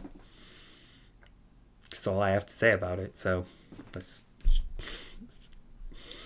carry on. Nothing I can do about that. Delivery time is delivery time. So she's getting another present. It wasn't, this day out was supposed to be the majority of her present, but that's just depressing. That's depressing to me. Your day out was your present. Me driving you to a mall and us going to a pet shop, amongst other places, to get a treat for our cat was your present. Like, I love my cat, but I can't imagine part of my birthday going shopping for a toy for her. She's gay anyway, so she... I can see her asleep there. You're not a gay. Until you wake up, then you're a gay. Anyway, it doesn't strike me as a thing I'd want to do on my birthday, and I wouldn't be happy if I was taken to a mall and then, thinking, oh, well, at least I'll get sushi after this, and dickhead husband didn't check to see if it was available on Sundays, so the one meal that you're looking forward to, you don't get. So I don't think anybody deserves DSP. I don't think anybody's done anything that bad. Even Kat. But then again, you make your bed, you lie in it. Maybe she is truly happy with that as a birthday present. In which case, just how sad. How depressingly sad. she's getting something else later this week. But, it is what it is. Okay. Delivery times are what they are. There's nothing I could have done about it. There is. You could have ordered it earlier. You could have ordered something ahead of time. You know when your wife's birthday is. Order it earlier. Akon, I'll be honest, the day was disappointing compared to what we had imagined it was going to be. But there's not much you can do about that. Sometimes life fucks you over and you just got to make the best of it. We did have a great day regardless. Like I said, the time we spent between the fucked up meals was actually really good. We had a nice day out. We had a lot of fun together. And I'm happy about that because normally I don't get to spend a whole day with Kat. Usually it's half the day is run errands, appointments and shit, and then we wedge in time together between all that. This was a day fully dedicated to us spending together, and that was really nice. Yeah, considering you walk around shops, I'm not surprised it was a day dedicated to you spending together. I know he probably means it was about sort of spending time together, and I forgot to say the word time. But I'm taking that as a Freudian slip. Somebody who begs poor. But it just, again, depressing. Really depressing. That's your birthday present. Not just the thing you do on your birthday, it's your present. Fucking hell. So we still had a good one. It just was nowhere as good as we had wanted it to be. Someone asked, did we get a birthday cake? No, actually, last week, Kat had said, instead of a cake, I want a pie. So we ended up getting a big Dutch apple pie from a really good bakery. And she's been actually eating the pie. I had 2 pieces of it. It's amazing fucking pie. I'm not... Right, first of all, I mean, yeah, fair enough. Sometimes, apple pie's nice. Fair enough. I could imagine saying, I'm not in the mood for cake, but, I mean, I quite like cherry pie, so if you got a cherry pie, I'd be happy with that. But, secondly, this slide in particular, I feel like there's a double space between but in the arcade as well, and then what most don't. And there's an apostrophe missing as well. So I feel like Phil's written this, and it's fucking me off every time I see it because the double space there just stands out to me. It's like you didn't even proofread what you wrote. The double space, the missing apostrophe, I just... fucking hate you. Not kidding. Best apple pie I've ever had. And she's been eating pie over the past week to finish it. So I think there's like a tiny bit left in the fridge. Okay, now how big was this pie that it took you both a week? can eat one in like a day. Well, alright, maybe not in one sitting, but you don't. I can't imagine a pie taking us like a week. Fuck. But we've had that to celebrate all kind of week. So that was our day. That was our day. This was the start of our day. This was the fucking start of our day. Burger King. No, it was the start of your day. Her day doesn't matter. You know, you're that offended over how it ruined your day. It ruined your plans for the day. You know, because Kat was fine. Her food was fine. She ate it a little dry, but you know, Burger King, what can you do? But I've got to stop doing that. People keep calling me DSP. Oh, you look like DSP's cousin. Fuck off. I see you down there in the comments, alive and well in Israel. I see you. But the fact that you're focusing on this, you know, the fact that, not you, him, the fact that he's focusing on this is the start of our day. No, it's the start of your day. She had a Burger King. You moaned, you complained, you went and sent emails to Burger King's complaint line after putting your hand through it. It's all about him. It's all about him. Again, he did, you know, Kat stayed behind to do her makeup while I nipped to the shops, and then the next time you hear her, she's in the car, she's having her food. No mention of how she looks. No mention of what she was wearing, or, you know, how gorgeous she was. Guys, my love of my life, my woman, my heart, my soul, my wife. She looked like this. She looked gorgeous. She looked beautiful. Honestly, I got back from the shop. She came downstairs and wow, it stopped my heart with how stunning she. None of that. Nothing to indicate that how his wife is on this day is even a concern to him. Suppose he could say, well, you know, trolls, I don't give away most of my life, but you are telling us what you did on a day. You know, you are giving away this part. So why wouldn't you mention that? You know, fuck it, all in. You're going to tell us about how much this burger ruined your day, but you can't tell us about how, you know, amazingly, stunningly gorgeous your wife looked on her birthday. On this special day, you know. You had reservations at I nearly said hotel, and fuck, that's a horrifying thought. Reservations at a sushi place. You know, you had reservations at a restaurant, and it sounds like the sort of thing you'd dress up a bit for, you know. But no, because you've been out all day, you've been wandering around a mall. Imagine dressing yourself up, and he takes you to a mall, so you can look around pet shops.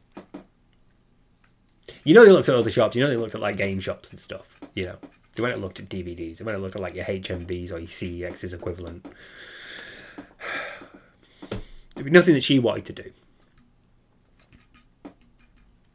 And again, maybe if she did, then it's just externally depressing.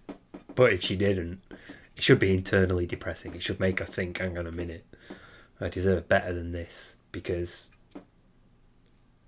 he's just making such a fuss over a burger from your birthday, you know. Where someone craps the food out of their ass into your wrapper, apparently. Because what the fuck is that? I mean, I think I've actually had turds that are better and neater than that.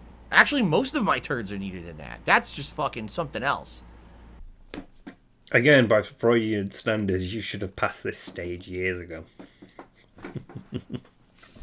Anyway, I've got there's 2 other videos from Akotila as well. They're a bit shorter, so hopefully I'll be able to get through them quicker.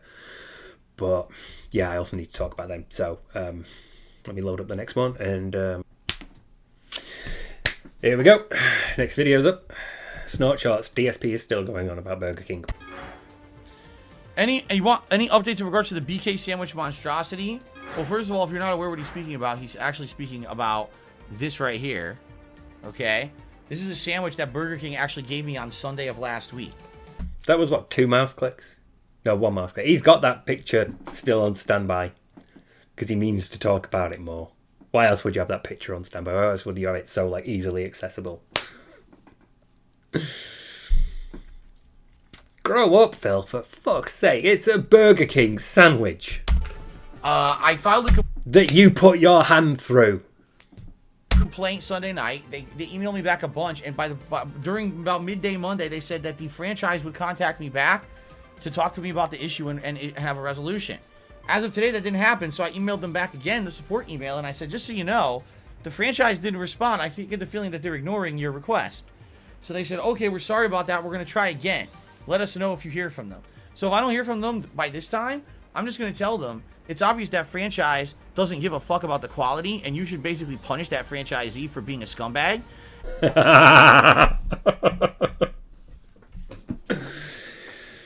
The narcissistic sense of entitlement in all its splendor and glory. I got a bad burger. I have not had recompense. You should punish the franchise. You had one bad burger. Everybody's gone to a fast food chain and ordered something and it's been shit. You know, everybody has had that. Let's be honest now. All of us have had it. So, just the sense of entitlement. That's why I was doing this. This sense of entitlement here. And again, this is all from his wife's birthday. This is the dominant issue about his wife's birthday. I wonder if by this point her present has come. I don't remember if he mentions it. Either way, just that you can go on about this. It's just, it's fucking ridiculous. And I want something in a way to say, you're sorry that this happened. They offered you free burgers.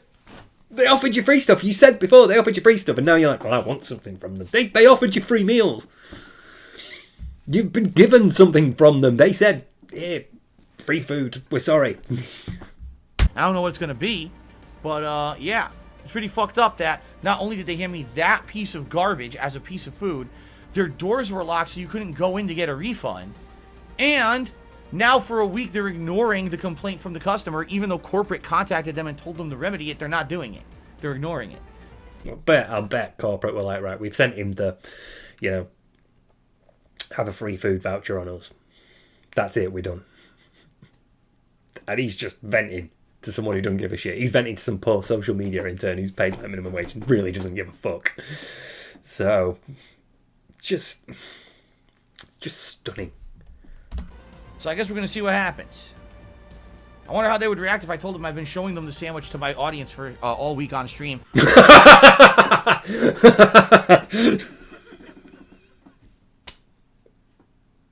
I'm sure they'd piss themselves, Phil. Yeah, I'm sure they'd be, totally terrified of the reach that you have.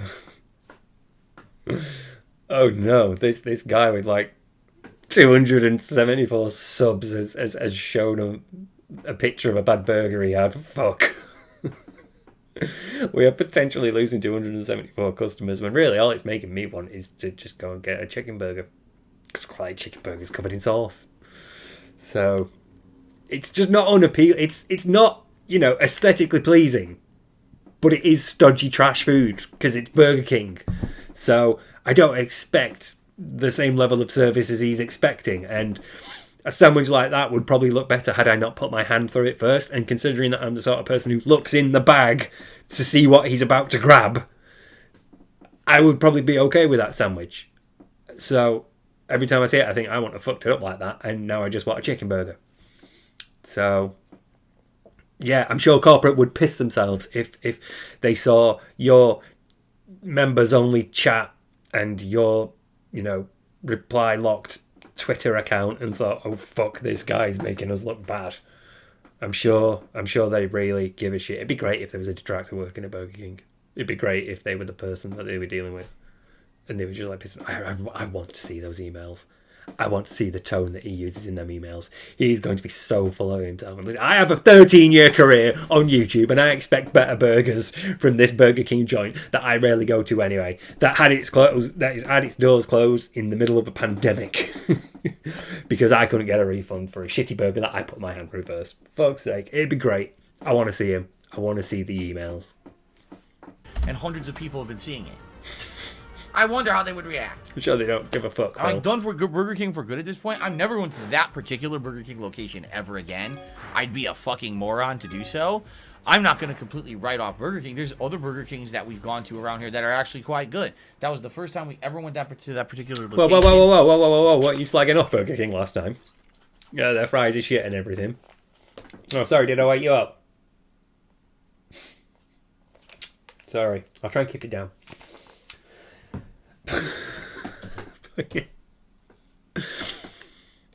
There's plenty of Burger King. He goes out a lot, doesn't he? It's like a lot of slip-ups and a lot of mentions of, oh yeah, well, there's this fast food joint near us that we try a lot, and, there's this place. We've been to a couple of Burger Kings near us that are quite nice. So, maybe ease up on all the eating out, and your bills wouldn't be so. I know it's that went tweet about buying candles and somebody help me budget. I'm not good at this. I know. Banging my head against the brick wall, but it's just the casual way he slips it in, because he thinks I can. No one's going to call me on it. No one's going to pick up on it, and if they do, I can tell them every once a week, so you can fuck off. But he's done it a lot. And I think he feels comfortable enough with it that he can. So I keep doing that because I can see my glasses. I can see the reflections of everything. I need a better setup. No. This is only supposed to be a cheap thing anyway. And now, considering the fact the food was so bad and the franchise owner is blowing us off with a complaint, I get the feeling that we know what kind of quality that shit is, right? We know it's bottom of the barrel fucking some idiot who probably doesn't even care about it. Probably some guy who fucking has investment money, bought the place, doesn't care about it at all, employs people, just pays a minimum wage, doesn't even check on the quality of the food or nothing. One of the real incredibly low-end locations, as opposed to someone who actually owns it and cares and tries to put effort into it and make it a good place. I'll just have the money roll in because it has a fucking franchise name on it. Give me that fucking freebie money, right? There's a lot to unpack there, isn't there? So much. I don't want to say projection, because it's not. It's not necessarily something that he would do, because like projection implies, it's not necessarily a quality he has. But the rationalization of circumstances beyond his control to sort of explain away the resulting quality of the food that he had in a way that excuses him from any sort of responsibility whatsoever. Because at the end of the day, and I'm going to die on this hill, he bears responsibility for how shit that sandwich was because he fucking put his hand through it first. So, yeah.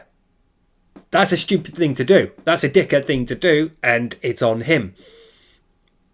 And we know that because he complained about putting his hand in it and getting sauce all over it before he even took it out of the fucking bag. So it's on you, you dickhead.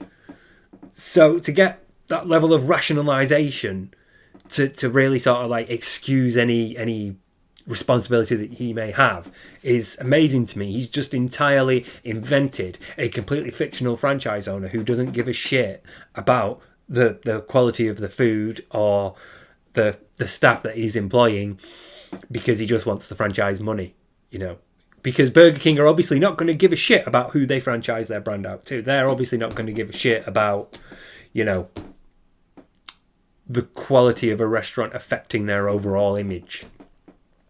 I'm not even sure Burger King are franchises, in the same way that Subway are, or there's some pizza chains that are. I'm not sure that Burger King are. I think Burger King are just they buy and own the place itself, like McDonald's do. I don't know. I have to check this. It's not really something I thought of, but I'm pretty sure Burger King aren't a franchise. Could be wrong about that, because, obviously they're not doing as well as McDonald's and there's not many of them around. So, but either way, he's invented all that. He's invented that entirely fictional person to describe to explain the circumstances that led to his shitty food and his shitty experience and the thing that ruined his wife's birthday for him. It's amazing that you can go to that extent. And it just, to me, it just screams, I don't want to accept responsibility for things. I don't want to accept the responsibility of messing this thing up. It's Burger King's fault that I ended up covered in sauce because they put a lot of sauce on this food. It's not my fault I ended up covered in sauce because I stuck my hand right into it without looking. It's Burger King's fault. And it's Burger King's fault because nobody gives a shit at Burger King, and nobody gives a shit at Burger King because it's just a franchise owner who just wants the money, And it's not like Burger King would ever come and check the quality of the food and remove the name, the franchise, from that person if it was found to be subpar, because, franchises don't do that. See, I don't know much, but I know they do that. I've seen Undercover Boss. And my mate Cat, just to make up for the fact that I've been referring to another cat, and it's probably been really confusing for you as a video. I was going to say, heard you, Cat. and let's get on with it. No, scumbag.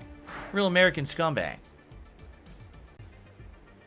Completely Did I invented. keep my recipe? It's better to complain with that. What are you talking about with Trade Date? Oh, you mean receipt? Oh, I didn't need the receipt. Oh, they asked all the information, and I gave them the information, and they know all about the transaction, because I told them. I said it was around 1, I think it was like 1 p.m. or 1:20 p.m. I had the time, the location, and I told them exactly what I ordered, and they were able to find the order in the system. They you know, all orders are kept and archived digitally, so they found the order. I didn't need the receipt.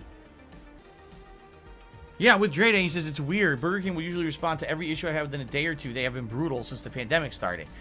Again, I'm not kidding you. This is probably arguably one of the worst Burger Kings I've ever been to. It was completely decrepit. All the area around it was disgusting and dirty. There were actually people doing drugs in view of the drive-in. He is so offended by the existence of a poorer neighborhood. That is, I need to stop banging things and shaking, but that is just fucking astonishing to me. He is personally disgusted by the fact that he had to go into a poorer area of the city and go to a place that's not as posh and clean and upmarket as the takeaways that he's used to. You know, it's just... And I know that some of you aren't going to like this, but I don't give a fuck. This is screaming white privilege here, you fucking isolated, privileged twat of a man. To be like, I am not kidding you, this is the worst Burger King area that ever. The area around was like really decrepit and poor and everything was dirty. There were drug users in public.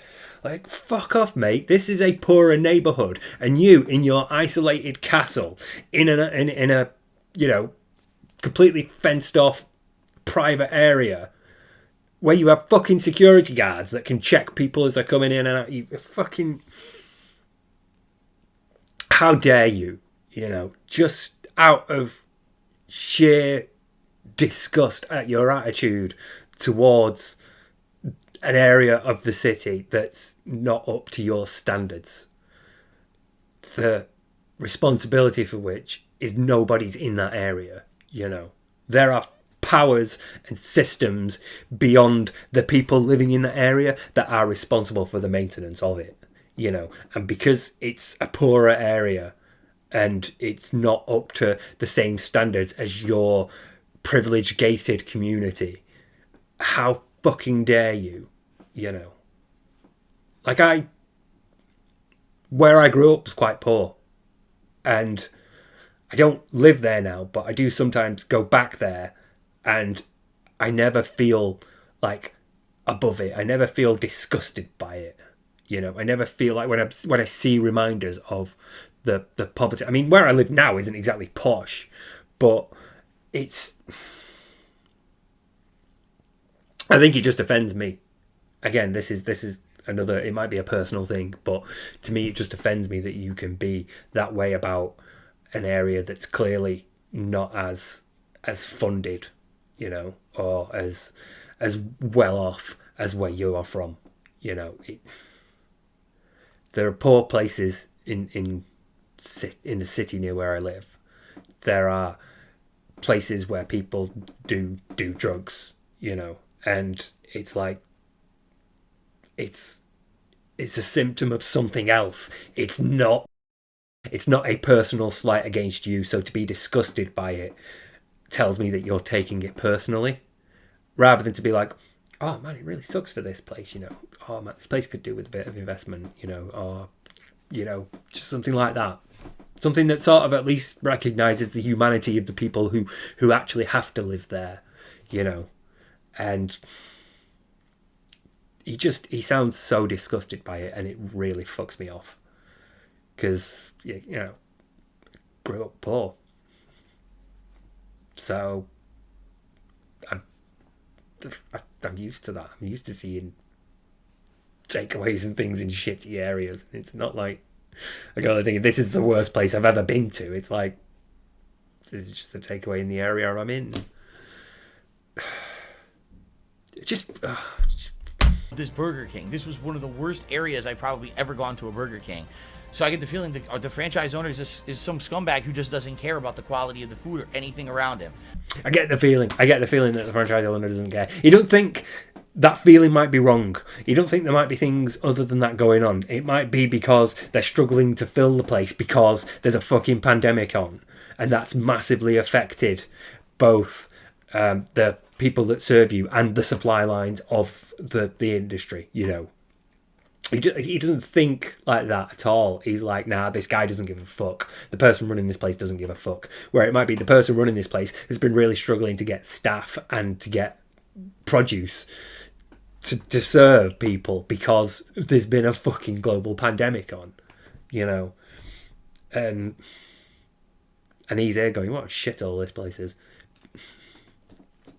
This is a guy who probably just tossed money, bought a franchise, hires, you know, teenagers, bare minimum, pump food out, who cares, right? It's sad because some franchises are like that. And if not enough people complain, they never will fix it. They'll always be that low grade of shit. It sucks. Like I said, we've been to one or two other Burger Kings around here that have been much better, and we've never had a problem. To this, I can't let it go. I need to let it go, and I can't let it go. Let it go, Steve. Let it go. Particular one that we were just in that area. Our original place we wanted to eat, which was a few blocks away, didn't work out because it was too busy for a Sunday. So we said, what's in the area? Oh, Burger King's right down the street. Just do that quick. And it completely backfired. Why didn't we leave when we saw how bad it was? Because we were already in line. The way this drive-thru was, you go into the lot and you start going behind the Burger King. So you can't see nothing. It's just you're going into a parking lot and into the tree line. All of a sudden, we come through the drive-thru, and right to the right, you can see piles of trash. Two people sitting there shooting up. One of them was actually injecting drugs into his calf. Like, be great if one of them was diabetic. And he's, you know, him and his mate are just like walking there, and the guy's like, before we go in, I really need to just do me insulin, you know. Because my dad is. My dad is. My dad is diabetic. But like back then, you know, he had to use needles to inject insulin. Type 1 diabetic, so he had to do injections. And you know, you'd be in a restaurant or something, and he'd get his needle out and he'd start injecting himself. People would look because they think fucking drugs or something like that. You know, they do what he's doing. It's like, oh, fucking druggy, you know. And it's like, no, just diabetic. I'm taking insulin because I'm about to eat, you know. So, I mean, it's probably not. I mean, if you were diabetic, you'd have an EpiPen. You'd have a pen by this point, wouldn't you? Well, I don't know. It's America. That would probably cost a fortune. So I bet some people do still use needles. But, you know, them things, innit? Just be like ironic. He's like, oh, fucking drug users, and this guy's just like, oh, mate, I need to do it, otherwise I'll have a hypoglycemic fit. he was shooting it into his leg while we were just sitting there. We're like, okay, we're already in line. You can't leave. You're in a single car line to order food. What are we going to do? We're stuck. You can't get out of the line. There's nowhere to go. There's no way out of the line. It was a single car line. Because then what it was the building was to your left. To your right was just that line of concrete, and that was it. That was the end of the lot. There was nowhere to go. You couldn't leave. You were stuck in line. So think about that. You're a captive. If you go into that drive-thru and you're appalled by what you're seeing going on to your right, you can't even leave. Captive. You're stuck. Shooter McGavin, just listen to this. Shooter McGavin did a super chat. He says, don't you think maybe that was a type 1 diabetic doing their insulin so they don't die?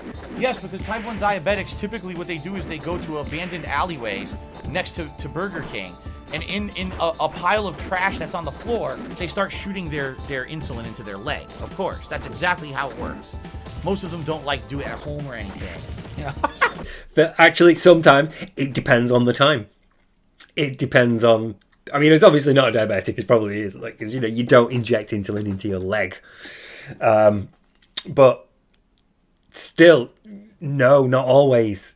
If you're going to be out for a while, you don't do it at home, because you do it close to when you're going to eat, because you're preparing your body to take in like sugar and carbs and you know, everything. You're taking in food and your body needs to process that. You don't do it like an hour or two before. You do it shortly before. My dad still does it like a couple of minutes before we'll eat. Like when we go for coffee and stuff, he'll order and then he'll come and do it, and then within a few minutes they'll bring the food over. So it is usually done really close to when you eat. So it's possible. I mean, you know, they probably didn't walk there because they're Americans and you would have driven. But yeah, it just would be ironic if they were. And Bill's being a cunt for no reason. But either way, he's being a cunt, you know. I mean, to just be that like dismissive and disgusted by the presence of people using drugs who are probably homeless and probably just trying to get through the day, you know, because being homeless is shit. And one of the things that takes the edge off that really shitty existence is drugs. And that's why a lot of homeless people do drugs. Not all of them. Actually, given who I spoke to during my research, quite a few of them just trying to escape trauma. Don't mean to bring this down. I made it slag off Phil. But a lot of the times when you see homeless people and you see them like begging for money or doing drugs like Phil has, they're doing it because they're trying to escape some sort of trauma in their lives. And that's why just getting them off drugs doesn't help. You have to have a... what's the word? The word for when there's multiple people working at once on a thing. You need to have that sort of perspective. You need to have that sort of approach to you need to have a holistic approach to treating homeless drug users, because if you take away the drugs, you're just going to leave them to cope with whatever trauma, and now they don't have the drugs that they're using to cope with it. So you just, you know, they're still up shit creek, only now you've taken away one of their methods of coping. So yeah, I think he's a knob about it. I really think him being disgusted by both things, by like the I don't want to say poverty, but the area that he's in and the existence of people using drugs. The fact that he's disgusted by them, to me, screams, I live a privileged and insulated life. And I am not prepared for these experiences because I have never had to think outside my privileged bubble and experience the lives that these people lead, or at least experience the existence of these people, you know? So, yeah. They just go to alley. That's the designated diabetic alley in Washington. Again, something else.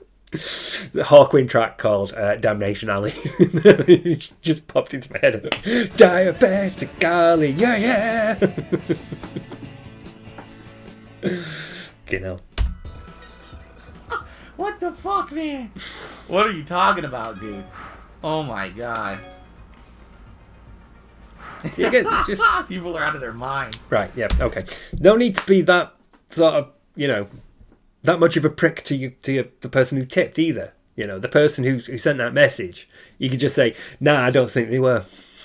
He injected it into his leg and, you know, yeah, don't think they were. They could have been. Again, I've just realised the place was closed. If nobody was allowed in, then where else is someone diabetic supposed to do it? You know, it's probably just like closest to the window so that they can get their food when they've done it. But, yeah, probably was drug users, you know, it probably was somebody shooting up because if it's going into the leg, you know. But, and again, we only have DSP's recounting of this. This could very easily have been two people smoking a spliff, and he's like, I need to talk up the drug, you know, the drug use here. But if I say it's a spliff, nobody will give a shit, and people might actually give me shit. So I'm just going to say people were shooting up instead. You know? Could have been that. Could have been just like two stoners smoking and sharing, and he's like, they're using drugs. And in the retelling, that becomes people shooting up. Because that's just as likely. That's just as likely as them being diabetic. But either way, it's the attitude of him towards people who are in shittier situations than him. So that's the thing that gets me. And one more video. So 2 secs.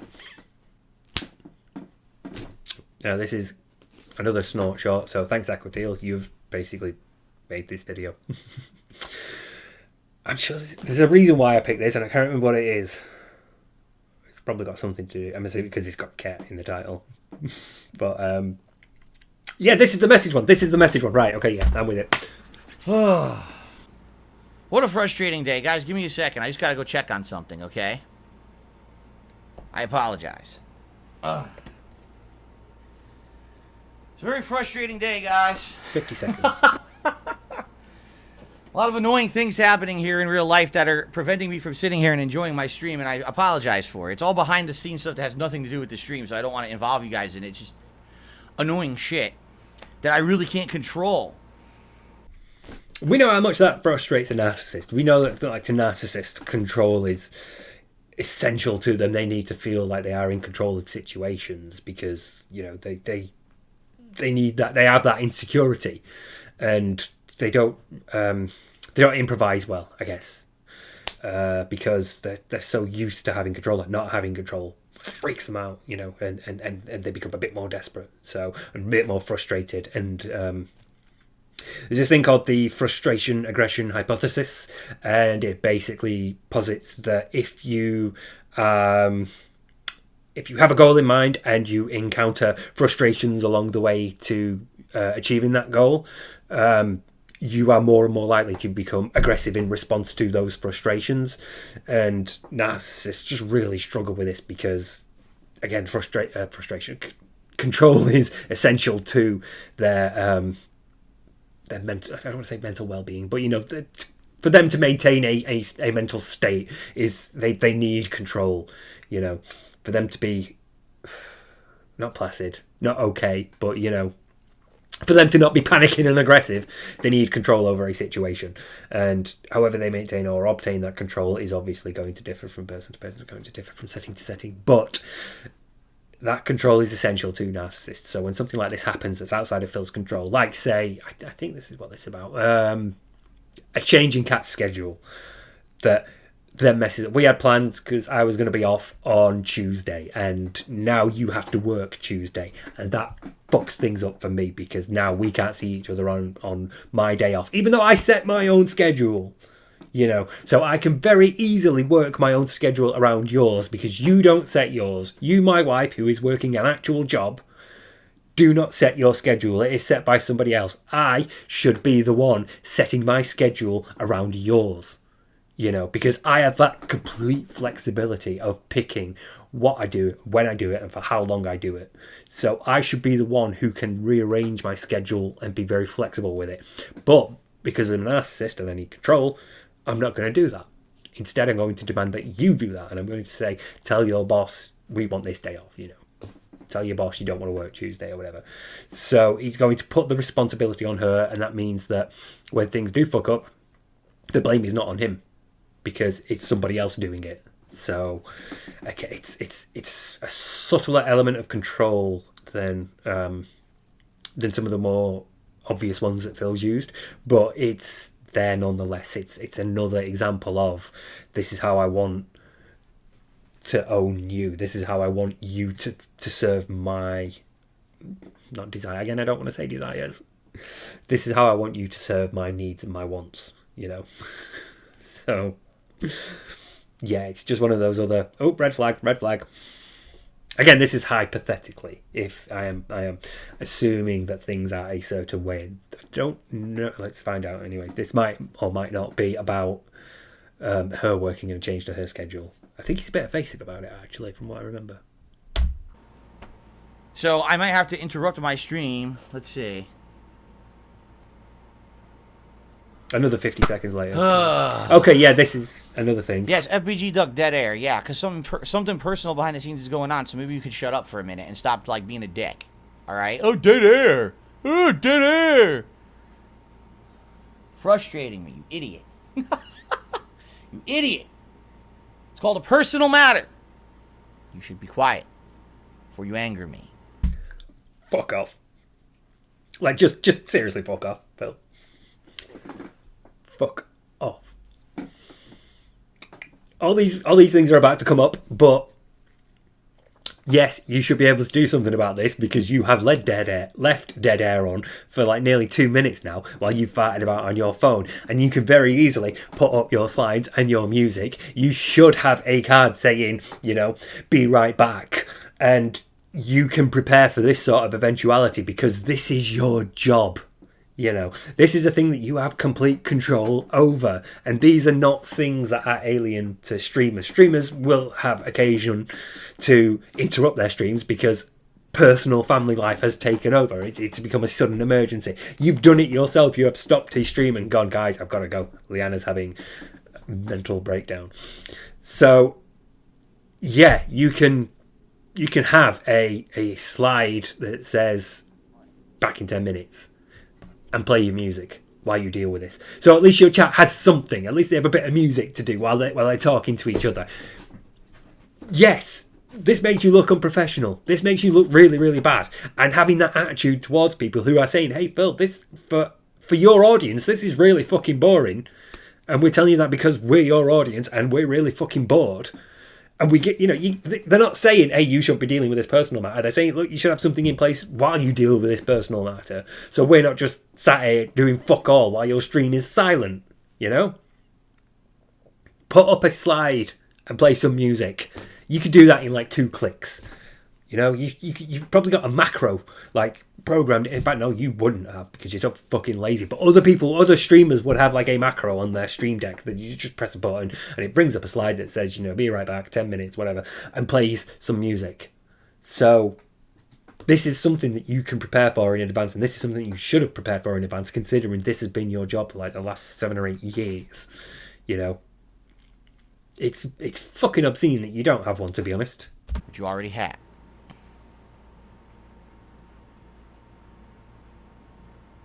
No, you can't do anything. It's frustrating stuff going on between it's stuff with my wife and stuff, and it has nothing to do with the stream, has nothing to do with anything like that. She's okay, don't worry. Number 1, 30 seconds later. I don't know why pointing down there, it'll be like up here. But yeah, another 30 seconds. And number 2, I'm sure if it was a medical issue with your wife, you would tell us all about it in the next stream. Because, historical precedent and all that. What? No, I don't need to hate Army. Yeah. I mentioned it, don't worry. Yeah. Don't worry, I told them, don't worry. What? Are you coming up here? Come on.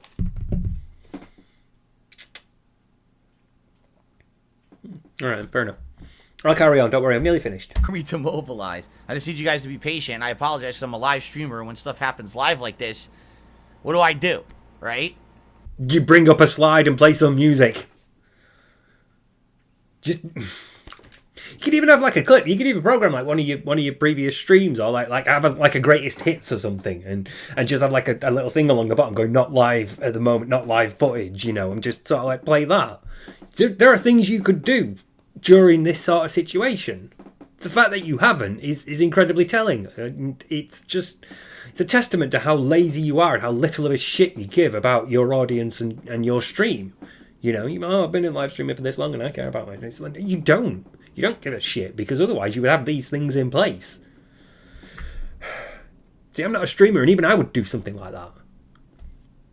Even I don't leave the edit. When I'm editing, I don't leave like stretches of silence in. If there's bits where fuck all's happening, or if there's if there's something going on that I have to like go and deal with, I'll stop this, or I'll cut this out, and then like rejoin it later. That's why I do this, That wasn't a cut, but it's, that's why I use that to cut. That's to sync me up to the audio, and so that I can cut out the bits in between while I'm doing nothing but queuing up videos and making sure I've got things right. It's easy to sort of like make these little quality of life improvements for your stream as a whole, for your product as a whole, because this is the thing that you are putting out to people. And if you want organic growth, turn into Brittany Gates here. You don't need me to say this. You don't need me to say here's ways that you can improve your stream. They're fucking obvious. And it's infuriating that he's so lazy and he has managed to get away with it for so long, because it's just symptomatic of how little of a shit he gives. And the fact that he's coasted on so little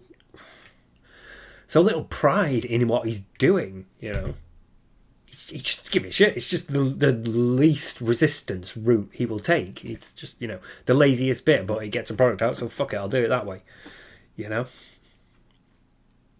it's a quality of life improvement. Get something that automatically totals up all the tips and donations. No, I want to put it in myself. Great, fine.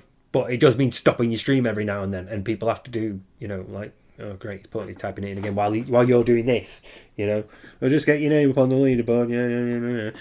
And it ruins your stream and it makes you look unprofessional and stuff like this, where you sat there fouting about on your phone. I was going to do that at the start for a joke. I was going to do that at the start of a video for a joke. I wanted to just, hey, today we'll be talking about this, and now, the thing that you need to know about this before we go to... Oh, right, okay. I was going to do that as a joke. This is how he actually does it. So, like, my dad phoned before. I had a conversation with my dad before, and none of you saw it because I cut the fucking thing. I stopped recording to take the call. I would have left it all in, and I would have fucked off to go and talk to me dad, and then just left this, for like the 20 odd minutes I was on the phone to him. It's just so unprofessional and so lazy, and to have that arsey sort of attitude with your audience because they are expecting something from you when you think that what you put out should already be more than enough because you're a narcissist and you think, oh, sun shines out of my arse, this is the product that they want. People tell me that they like it like this, which is a great defense to have when you have 5 people tops who come back to your stream on a regular basis and willingly contribute, and they're just, completely under your spell anyway. So of course they're going to tell you that the sun shines out your ass and that, your stuff's perfect. If they don't, you're banned. So you can't even take a bit of shit on Twitter. Fuck's sake. No, I'm all right. Another minute and a half. Do I need to take a break for a little? No, I just have to finish this conversation with my wife and then we'll be okay. Take a break! Stop and say, guys, I've got to go deal with something quickly. Put up your slides and play your shitty music.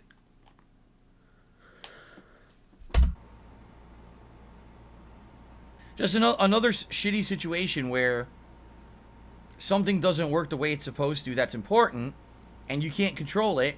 It's completely out of your control, and it just leads to mass frustration. Honey, why can't I download the games that you paid for on Game Pass? It's going to be that, innit? Fed up with this. I'm trying to update Ghost of Tsushima to my PS5, and because you bought it, even though I played it and I made money off it as a business product, and I probably wrote it off on my taxes as a business expense, you bought it because the license is in your name, so I can't update it to my PS5 for free. And she's fed up of him doing that. Phil, you ruined Mario Golf for me, you've ruined Animal Crossing for me, and you fucking Ghost of Tsushima for me. And it sucks because I wish I had control over stuff. I don't. And to make stuff better, I don't, These fucking stupid things that are supposed to set up to work that don't work, It is what it is. And that sucks, but there's nothing I can do about it. I can't make it better. I can't fix the thing that's broken that I don't have control over, And that's actually tough in life. It's one thing you have to learn is, sadly, you just can't have control over everything, even if it's important sometimes. And sometimes it will lead to mass stress and frustration, and you have to learn to cope with that. I'm in a situation right now where something was supposed to happen today for my wife. It didn't happen. Oh, just realized. It's a present. A present's not here. A present's not here. It's like a week after her birthday and a present's not here. She's getting really fucked off by this point. Oh, fuck. Oh, it'd be great if it was that.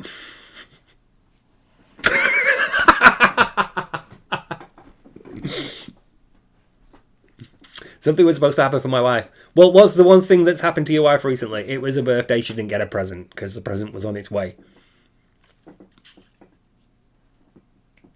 Where's the present, Phil? What did you get her? I can't fix it. I have no control over it. She's asking me for advice on what to do. Phil, why aren't you emailing them? Phil, they'll have a tracking number. Send it him. Yeah, I don't know what we gotta do. Honey, I'm really trying to send it. I'm really trying to sort it out, but I'm in the middle of a stream at the moment. Phil, I don't get fed up with this shit. You didn't even get me a birthday present. It wasn't even here on the day. It's been a week. sort it out. All right, well, I'll try to sort it out in a minute. Let me try and finish the stream first. And, you know, we'll get it out of the way. What am I doing? It's a beep cut here. I'm trying to help her. I don't even know what, It sucks. Serenity now! No, I can't tell you what's going on, Snowkarl, because it's none of your business. But it just so happens that it's happening live during the stream, so it interrupts the stream. And it's frustrating to the viewers, because I can't... What am I going to do? I'm on the live stream. I'm already recording. I only recorded for like 10 minutes. What do you want me to do? Stop and start? Yeah! Plus, I don't even know. It looks like now I'm okay. Like, I don't know what else I could do. Yeah! Pause your stream! You did when Panda had a panic attack. You completely stopped the stream then. Pause the stream. Go and deal with it. Then come back. I mean, yeah, you've only been recording 10 minutes, but, you start the next video with, hey, sorry about that. I had to deal with some stuff behind the scenes. Anyway, on with the video. And then you carry on. Yeah. Other streamers do. Other streamers have stuff set up for this sort of eventuality. I've been looking into streaming, actually. I'm trying to set up OBS and give it a go at some point, but yeah. Still a bit iffy about it. I don't know if I'd be able to carry a full stream. I don't think I'm that interesting. But yeah, some people want to see me stream, so fuck it, I'll give it a go at some point. But anyway, even if I did, I would have like a card in place so that I could go, yeah, sorry, I'm dealing with something, be right back, I would have something that I could put up if I needed to go and deal with something. Because, it's something that you might encounter as a streamer, so it's something that you should be able to plan ahead for. I don't think it's unreasonable for your audience to expect that, because if the alternative is just staring at dead air and, it seems a bit shit, really. Just sort of leave it like that. In fact, no, not even that. Just make it worse. Just sort of like leave it like this. Yeah, back in a minute, guys. I'm just, sorting out this message on my phone. Sort this out. I know it's shut up. It sucks. I know. I'm dealing with it. Fuck off. That's awful. That will just pause your stream. You've had like 10, 15 minute long videos anyway. You've had bits where your video's been screwed up and something's happened and you've had to cut the stream, and then you've just carried on like normal anyway. So yeah, why won't you just stop it and then start again when you dealt with it? I get so angry at it. So it is what it is.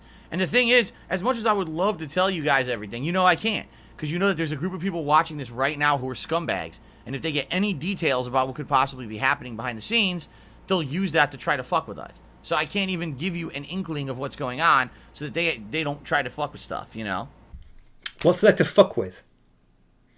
If this is something about, say, her work schedule, how are we going to fuck with that?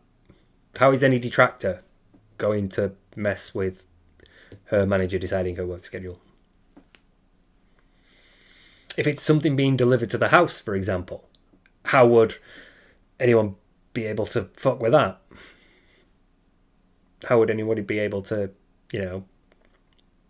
get something sent to you or get a package misdelivered or returned?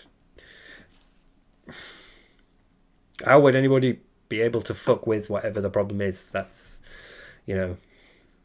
become his defense now. That's become his eternal defense to everything. You can't go out anywhere because somebody would fuck with you.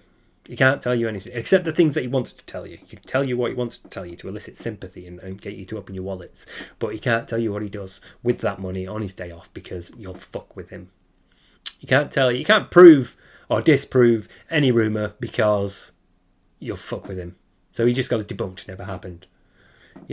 I question how people will be able to fuck with this if it's so serious a thing that if you don't have control over the situation, how is any detractor going to have any control over the situation? How is any detractor going to be able to exert influence if you can't in a situation involving you?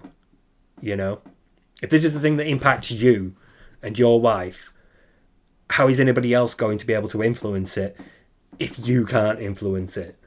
When you are far more directly involved and able to influence it than anybody else, you know? I missed the space by them. Yes, thank you, Snowkarl, for the $1.50 tip. You don't have to worry about it. Like I said, I'm not going to tell you every little aspect of what's going on in my life, but it just sucks that this is something that happened during the stream and it interrupted the stream for like 10 minutes, you know? Nothing else I could do about it. Fucking 10 minutes! It interrupted the stream for 10 minutes. Just play. You can play like 3 of your shitty songs and have your slides on a loop. You have like hour and a half pre-streams. How is 10 minutes of just stopping and pausing going to make a difference? Fuck. Okay? Alright. As easy as it is for you guys to say ignore the trolls, I can't. That's the thing. I can't. I literally can't. Oh, ignore the trolls. Okay, I'll tell you everything. Oh, 5 minutes later, everything in my life is fucked up. Because they go and do shit, fucked up shit, you know? No! No! Just no! I mean... or a frame to pause it on as well. Fuck. But no! You do right. People say ignore the trolls. And your life is defined by them. Because you can't allow interaction because you fear the trolls. And that's slowly choking you. That's slowly grinding you down. Because you're going to find it so much harder to grow if you can't be found in search results. And you can't be found in search results because there's so little interaction and engagement on your channel because you've turned off likes and dislikes and you've turned off comments. And you can't expand your reach on Twitter if you lock people who can reply to you and if you restrict retweets, you know, and if you make your account private and stuff like that. You know, I had to make my account private recently and it fucking sucked. Because I could only talk to people who I was already following and who already followed me. So that immediately restricted how I interacted on Twitter. Most of the people I followed, I couldn't talk to anymore. And it fucking sucks. You know? And you're willingly doing that because you fear trolls. You fear harassment. You fear people giving you shit. Because those are things you can't control. And the reason they're there is because you keep biting. You keep taking the bait. And instead of doing that and harming yourself and cutting off your nose to spite your face and fill one Italian to another, I know we've got pretty big noses. You keep doing that because your life is defined by the trolls. And that's why people tell you to ignore them. And you can't. And it's fucking sad. And I don't mean sad as in like, sad. I mean it's sad as in pathetic sort of sad. To see someone like this, you know, because you're so scared of the consequences of your earlier years as an arsehole to everyone. You know? That's why you have this reputation now. Because you made your bed. And just like Kat, who's married you, who I felt sorry for because she had a really shitty, pathetic birthday, you have to lie in that bed. So to say, you know, right, I can't ignore the trolls because whatever I do, they'll track me. You are defined by them. Without them, you are nothing. You know? That's really sad, isn't it? That's not a life I'd like to lead. I think I am what I am because people took the piss. And people took the piss because I was a prick. You know? I wouldn't wish Phil's life on anyone. So I can't ignore them. As much as I'd love to ignore them and pretend like they don't exist, they concretely hurt me every day. No. You're responsible for that. You're responsible for the bed you're in. We're not responsible for it. No troll is responsible for it. No detractor is responsible for it. You are responsible for it. And you just, again, as a narcissist, can't accept that. Like you know, being kicked off Blip. It's a massive troll conspiracy, but they all complained to get me kicked off. It's not, I made content so offensive that people actually legitimately complained. It's people had a mass targeted campaign of harassment that got me kicked off that site. You know, nothing wrong with... Hello, Drew. Nothing wrong with all that content that I put out that was so offensive, where I played a space Nazi. You fight me now, Jew. It's a mass-targeted harassment campaign to get me kicked off the platform. You know, you can't accept responsibility for it. You can't accept responsibility for this. You can't accept that people don't concretely hurt you every day. Your life is shit because of the decisions you've made along the way.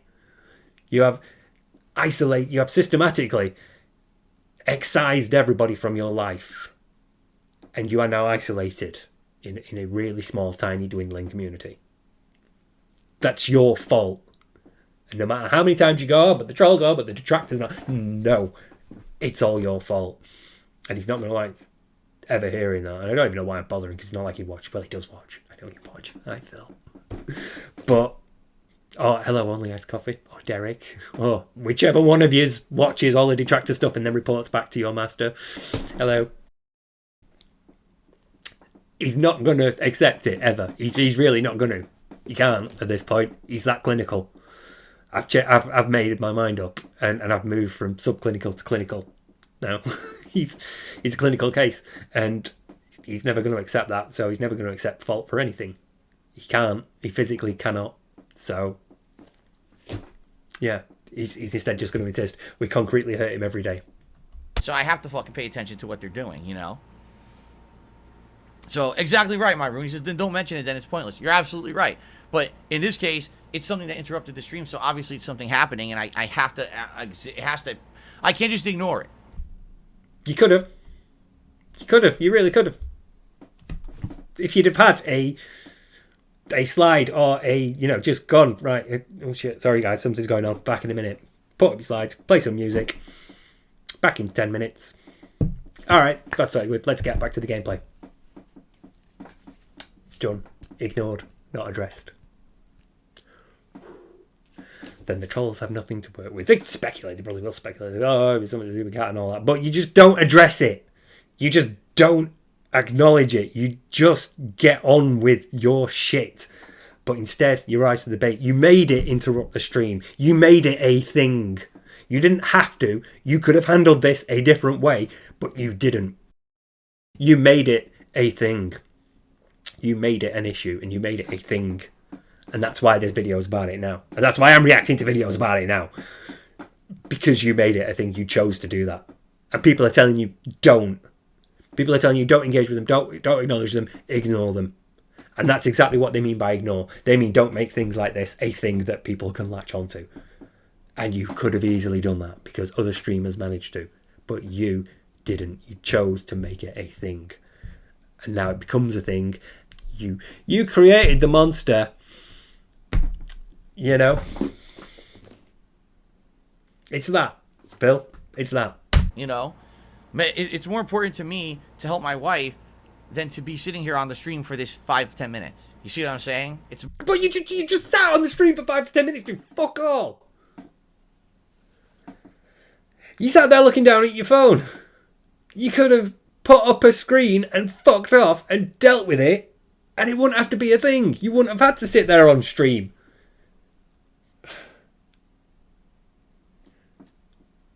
How hard is it to put on a screen that says, I'll be back soon, play some music, and then go and message your wife and say,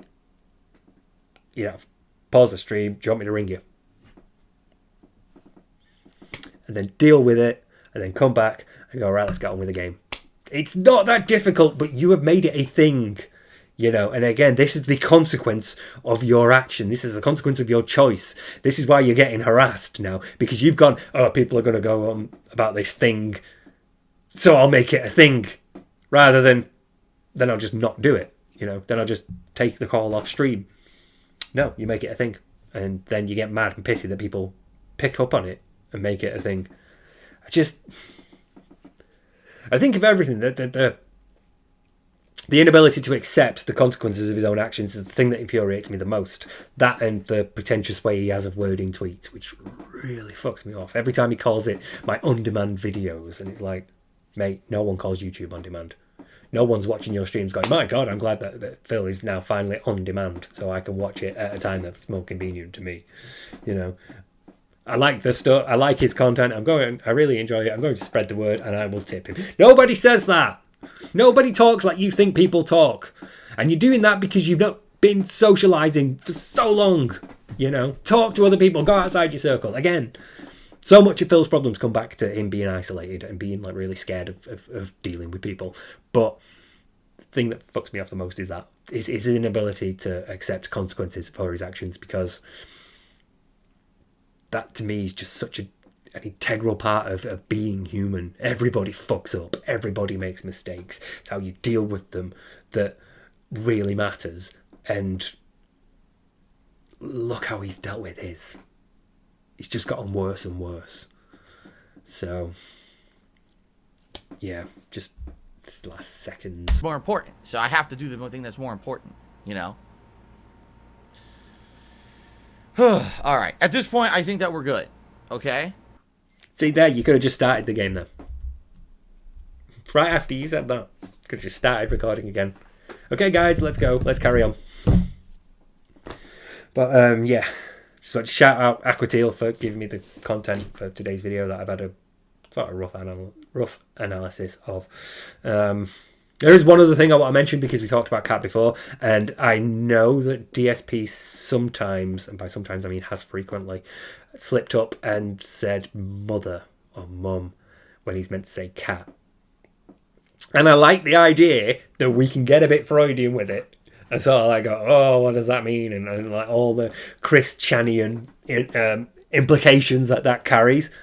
But I don't necessarily think it's that. What I think is, I'm sure I've mentioned this before. I think it might have been in like the first video, or possibly the second one. It was an early video. But I feel like for Phil, most of his life and his upbringing has been, I'd say, fairly, I don't want to say typical, but it's been sort of traditional, you know. The man of the house, the father, he works a lot. He brings in the money. And the mother of the house, you know, she can have a part-time job, yeah, that's fine during the day when the kids are at school, but she's the one responsible for doing stuff like for preparing tea and, you know, ironing clothes and making sure the shopping's in, and so, you know, just doing like all the emotional labour part of being in a relationship, in a family. And I feel like that's, you know, that's fine. It's not a character judgment or anything. Obviously, it's a more traditional thing because most people have grown up with it. Statistically, you probably did. You know, I think most of nowadays, people are getting younger and more forms of family are becoming a bit more popular. I did that in sociology. And I've always wanted to do the video of my results of that. But yeah, we did something about changing structure of the family in British life. So, you know, even though other forms of non-nuclear family, you know, like one-parent households and things like that, become more popular. Statistically, most people had a traditional upbringing where, you know, the man of the house works and the mother does all the emotional stuff, the emotional labour and domestic duties. And that's not a character judgment on Phil or anybody else who grew up with that. But I feel like in this situation, it has contributed to Phil making that mental misstep, because there are certain things in his life that are the responsibility of the woman in the house. And for the majority of Phil's life, that woman has been his mother. So every time he's thought of, say, like cleaning or sewing or cooking, and it's been in the context of, that's a woman's job. That's a job for the woman of the house. And so for the majority of Phil's life, that woman has been his mother. The person who did that job has been his mother. And now he's got the sort of, he's got to like Tipex over it all and you know, mentally sort of like fill in and change, you know, Control F and Control V. He's got to find and replace all the emphases on mother and replace them with wife or cat. And I think there are still some stumbling blocks along the way where he's not put that much effort into either thinking about it or processing the thought, or like really hammering down and making sure that mental link has been corrected. So when your brain is obviously, it can only process so much at any given time, and it's quite good at trying to sort of save energy where it can and save resources where it can, so it will use mental shortcuts quite a lot. And you know, most of the time it's fine. Most of the time it's just, you know, regular daily stuff like making a brew or, you know, getting dressed, going to work and doing just general stuff. You know, what I'm aware today, there's mental shortcuts for things, and you know, there's mental shortcuts for, like, you know, this job at work and that person does it. And so it's fine. Most of the time it's fine, but I feel like every now and then you will trip up over stuff, you know. And with Phil, most of the mental shortcuts involving things that would traditionally be considered a woman's job are still defaulting to mum does this rather than cat does this. They're probably not being like washed over by Liana to begin with. I feel like the things that Liana did is probably easier to fit in cat because he's used to having to correct those things. So say like washing up or doing the laundry, you know, for a while Liana did those things. So it's easy for him to sort of like say, oh yeah, that's Liana. Oh, Liana did this thing today because he's mentally filled that in. And so now, because he's mentally filled it in before, it's easier to replace it with cat because his mind is like, right, this one can be mentally filled in. I have had to change this one before. I may have to change it again. So it'd be like, you know, oh yeah, there's a load of laundry that needs doing. My wife will be doing it. So his mind will fill in my wife, cat. You know, it will fill in those things because previously it has been Liana. Before it was mum, and then it was Liana, and now it's cat. But there are other things where either Liana didn't do them or she didn't do them often enough for him to sort of like properly make that correction and flag to his brain that these things are going to be corrected in future. So they're still defaulting to mum because that's the easiest and quickest way his brain has of recalling that association. So when he's doing that, he's not put enough emphasis on this thing as now being linked to cat. So let's say laundry, or let's say preparing food, or let's say making food for the week.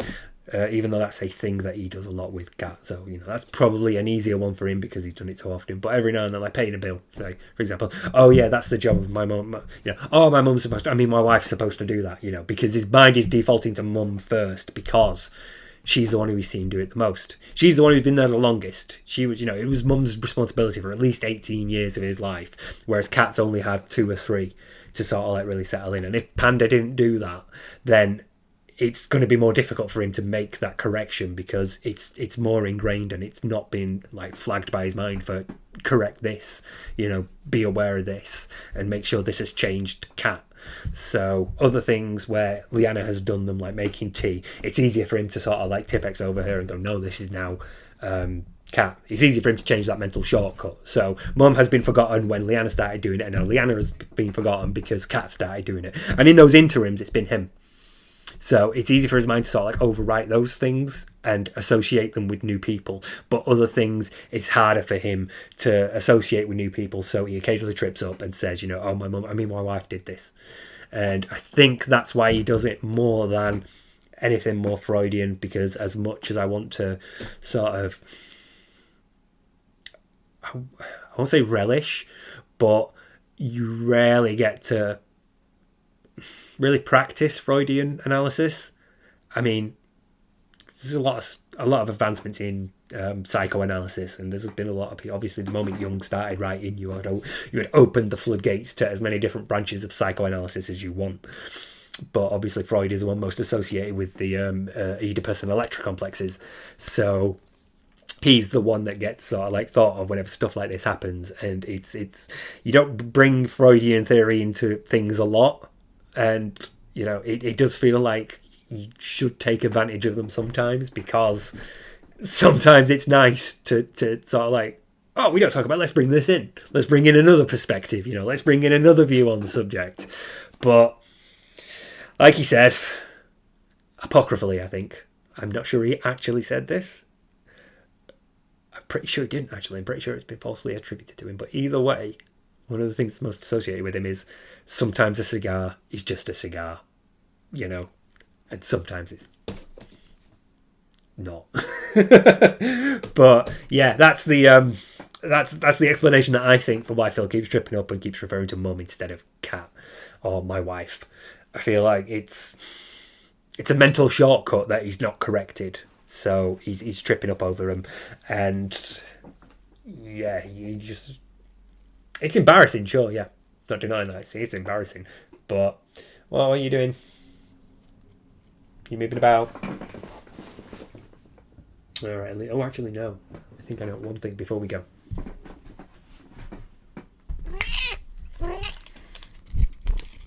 There's these treats that she loves. Yeah? Yeah? Are you going to say hello to people when I open this? See if we can get you to stand up for it. You do normally, come on. Look, I don't actually to perform many tricks, come on. Hey, there you go. Well done.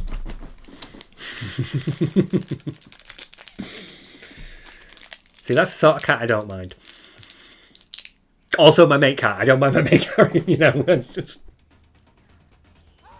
Really, Sorry, the only Steve. thing I'm good It's at. alright. Didn't realise that was you. It's alright. Okay, I think that's it for the horde. Thanks, Steve. I Thanks for didn't, saying. I didn't realise that was you. Sorry. I'm going to the safe room. Did you know I was standing right next to you and you threw a Molotov? I feel like you knew. I feel like you knew. Right, so yeah, anyway. Fuck me, I've just seen how long this has been recording for. I'm sorry, you guys. Like the original bit that I was going to do, I was actually going to talk about how the mistake I made at the start was uploading things really quickly. And now I feel like it's quite important to take breaks so that you don't completely immerse yourself in the DSP's toxic environment, because he is really toxic. And, you know, especially in the light of Sunspot stopping doing the bacon sweats, I thought, you know, probably should sort of space my stuff out a bit more. I don't mean to keep you all waiting long, but I do also sort of want to take a break every now and then, and I don't want to be too immersed in Phil and, you know, some of the stuff I like to do. Stardew Valley, PSVR, play bass every now and then. You know, it was worse when it was, you know, freshly formed. It's actually been all right for a while now, but yeah, it's what I need to rebuild the skin on my fingers up again. I can't really, you know, do that for very long. So yeah, they're not as solid as they used to be. But yeah, I did want to take a bit of space and time and just have a bit of a breather. But I will start doing things a bit more often. You're right down there. Aren't you finished? What? What? I'm just saying goodbye to people. I'm just trying to finish the video before it comes like another 2.5 hours. What? Come here, come on. Come here. I dare you. Come on. Alright, so yeah, anyway, I'll try. I will be getting videos out a bit more regularly and a bit more frequently. I'll be doing more DSP, obviously, but I'm going to start doing other stuff as well, because there's other stuff I want to do. And also, just a heads up, there's some video games stuff that I want to do. Obviously, because I started doing psychology videos and DSP videos, I used to just upload footage for like me and Nige, or me, Kat and Paul, and whoever else. And so I've still got some footage of I lost Kat. I'm sorry, I lost all the Left 4 Dead stuff that I was doing. I think I had like a game and a bit, and when my drive crashed, I've lost that. But with Nige, I've still got some stuff that I did and haven't uploaded, and I do feel bad about it. So I'm just gonna like quietly upload them as well. You don't have to watch them if you don't want. But someone found one of my old videos and was like, you ever think about doing this again? And I was like, actually, yeah, I do, but now I've got like nearly 700 subs. I don't know if I should. And they were like, yeah, just fuck it, just upload it anyway. So I'm going to upload them as well. Don't have to watch them, they're fine. They're just mainly for me and Nige. But hey, if you want to watch them and laugh at me and Nige shooting Nazis in Sniper Elite 4, then cool. Oh shit. For God's sake, Nige. Where are you? Cheers, dude.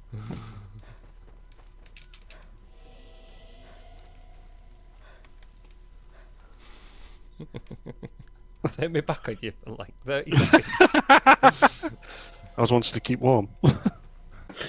But yeah, I'm going to start doing other stuff as well, just in the interim. But I will do more DSP videos, and I'll try and get things up a bit more regularly. Just rambling now. I'm just overwhelmed by all that. Fucking hell. To be that selfish about a fucking burger that you yourself ruined on your wife's birthday, and the day that you didn't get a fucking present for her. It's just... It takes a special sort of cunt. I just can't think of anything better else to end on than that, so thanks everyone. So at the start of the video, I explained that I originally had an intro where I would talk about something like I was setting up to talk about that, and then be interrupted by something that DSP did that was more worthy of comment, and so we'd talk about that instead. And that I had to scrap that intro because he did something really dickheadish that was more worthy of talking about. I also had an ending. It involved my cat. Look, it's you on the screen, look. You don't like with the mirror? And I'm going to have to cut that because it's something really huge.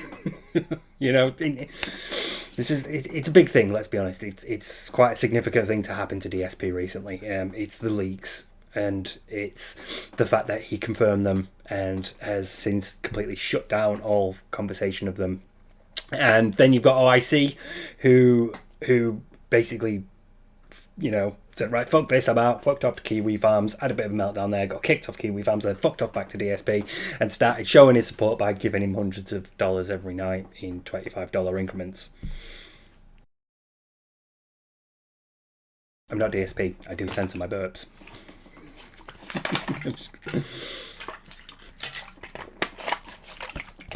Let me get this out of the way quickly. This video is nearly 3 hours long and I really don't want to go over 3 hours. Oh god, I've talked about DSP for nearly 3 hours. Well, technically it's been mostly about Cat. Anyway, there's also, I also want to say thank you to Snowkarl for watching my video. I'm not laughing at you, Snowkarl. I'm laughing because I got mentioned in a DSP stream. That's fucking mental to me. Like someone actually asked you about it. Someone actually asked you about me, and it was in DSP stream, and then there was a break, and I assume that during that break you watched that video. I know you did because I got your comment, and then within like half an hour you felt a bit more emboldened to make a joke about Phil that got you kicked off his streams and banned. Yes, Gotti Senpai, tips do help me more than anything else. Because tips I get immediately, and tips, basically less of a cut is taken out of tips.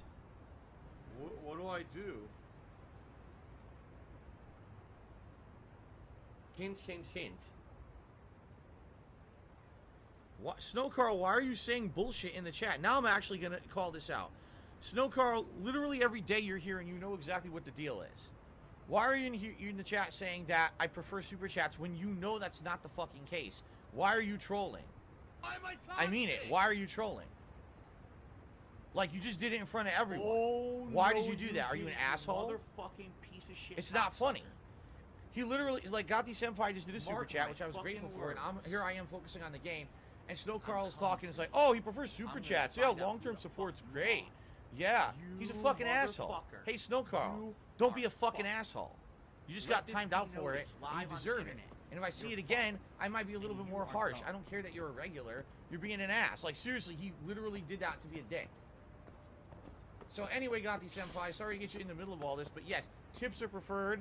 Tips I get more of a cut of, and they help me out right away. So if you could tip, I prefer that over super chats. But super chats are still good. If you want to do a super chat, that helps me long term. Okay? It really pisses me off to see a regular come in here and try to be a dick like that. Like, you're fucking being an asshole. Gee, what a surprise. Yeah, I know. I already said earlier today. What do I do? already said earlier today, enough with the snow spam in the chat. People think it's funny. They're acting like little kids. So now I'm going to officially say stop it right now, because if I see it again, I'm just going to start timing people out. It's ridiculous. Can we enjoy a fucking chill stream without a bunch of dickheads acting like 4-year-olds? I mean it now. Shut the fuck up with this stupid, immature shit. Either act your age or get the fuck out. I'm trying to have a good time here. Jesus Christ. Banned. Gone. Forever.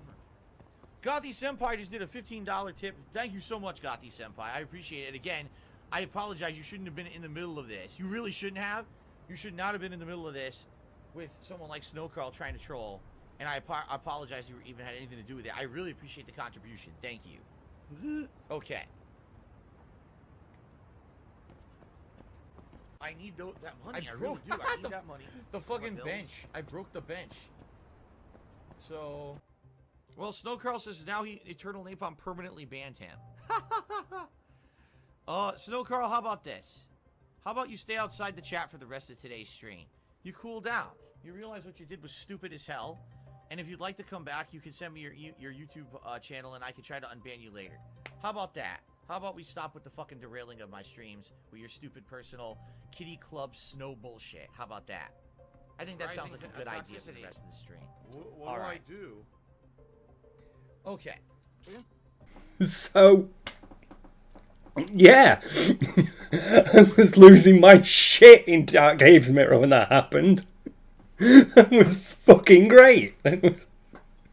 It was amazing for me. So I'd like to thank you for that. But I would also like to say to you that I don't want your answer. That wasn't the point of my video. I wasn't saying to you, give me an answer. The point of that video was to make you think about your answer. It was to make you really sort of like consider why you do it, and sort of like help you really. This is what you do in cognitive behavioural therapy. I'm basically giving you free therapy here.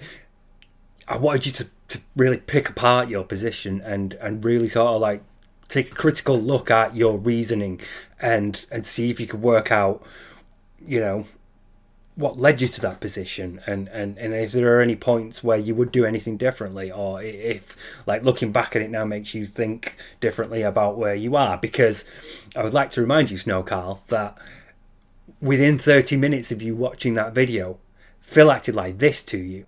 Snowkarl, no, didn't think you were fucking joking. You just hit me. Oh, I was joking. No, you weren't joking. You didn't think they were joking. You're being an asshole. All right? You deserve your timeout, and if you come back, you better act like a fucking normal person. Not coming in, oh, I'm going to sneak this Phil behind his back when he's playing the game. I'm going to say the wrong thing to someone who just came into the chat. No, you're not. And that's not normal. That's not healthy. This is not a normal person. Obviously, it's a cartoon. This person... What's hilarious now is all those idiots who were spamming Snow were timed out by the mods because they didn't listen, and now normal people are talking again. Like, oh, is it safe to talk? Is the fucking dunce army out of here now? Yeah. They all went off to fucking waste their time somewhere else. He's not a nice person. He does not have your interests at mind. He does not give a fuck about you beyond your credit card limit. And I was trying to help you sort of see where along the decision-making process you have gone wrong, and the only way that I can do that is to have you go through that process. You yourself have to look at your answers and then work backwards from it. You have to start to unpack it and to critically examine it, and I can't make you do that. You have to do that yourself. I can only point you in that direction. You know, therapy is long and it's a difficult process, but it's one that has the best chance of succeeding when the person undergoing therapy wants to undergo therapy, when they want to get better, when they can recognize that there's a problem and they want to take steps to correct it. And I'm not entirely sure you have, because you are back again in 2 days after this. Last chance if anyone would like to contribute, but thanks for being a chill audience, and thanks for those who didn't derail the stream with childish bullshit. By the way, after he acted like that, because you made a joke about him and super chats, and he took that so personally because he's so tense and he's on a wire right now because of what he's going through, and that's not normal. That is not a healthy psychological build. That is not a normal mental state that DSP has right now. Toxnox now to the $1.50 complaining about everything. Toxnox, if you didn't notice, when I ignored the problem today, and I was like, I'll let it go. Literally the entire chat was a bunch of fucking brainless twits putting up snowflake, snowcloud, snowflake, snowcloud. So how do I play a game and have an interactive stream with my audience if every time I look down at the chat, it's a bunch of fucking idiots? If you want to answer that for me, please do, by all means.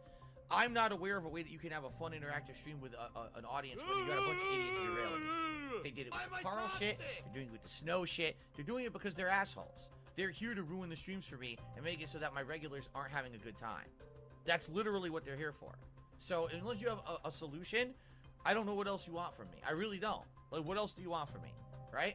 I can't make idiots not come here and try to fucking ruin the stream for everyone. I can't. All I can do is kick them out when they show up. Okay? And most of the time it's not anyway, given his like complete fucking mess of priorities. When you can have a mortgage payment due and still go into the red on your it is red, isn't it? Yeah. When you can fucking overdraw yourself the day before you've got a mortgage payment due because you're playing a WWE match 3. You know, that's not normal at the best of times, but now it's especially not normal, and he is taking it out on people that don't deserve to have it taken it out on.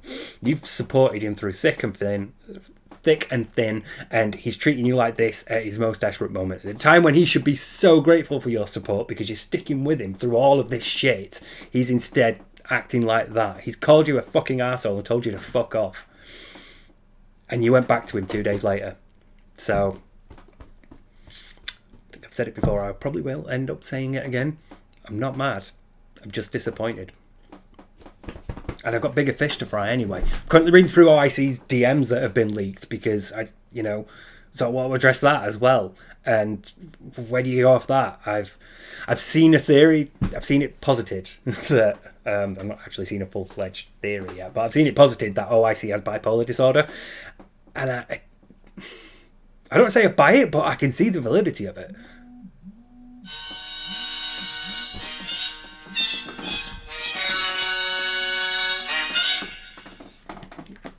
You alright, mate?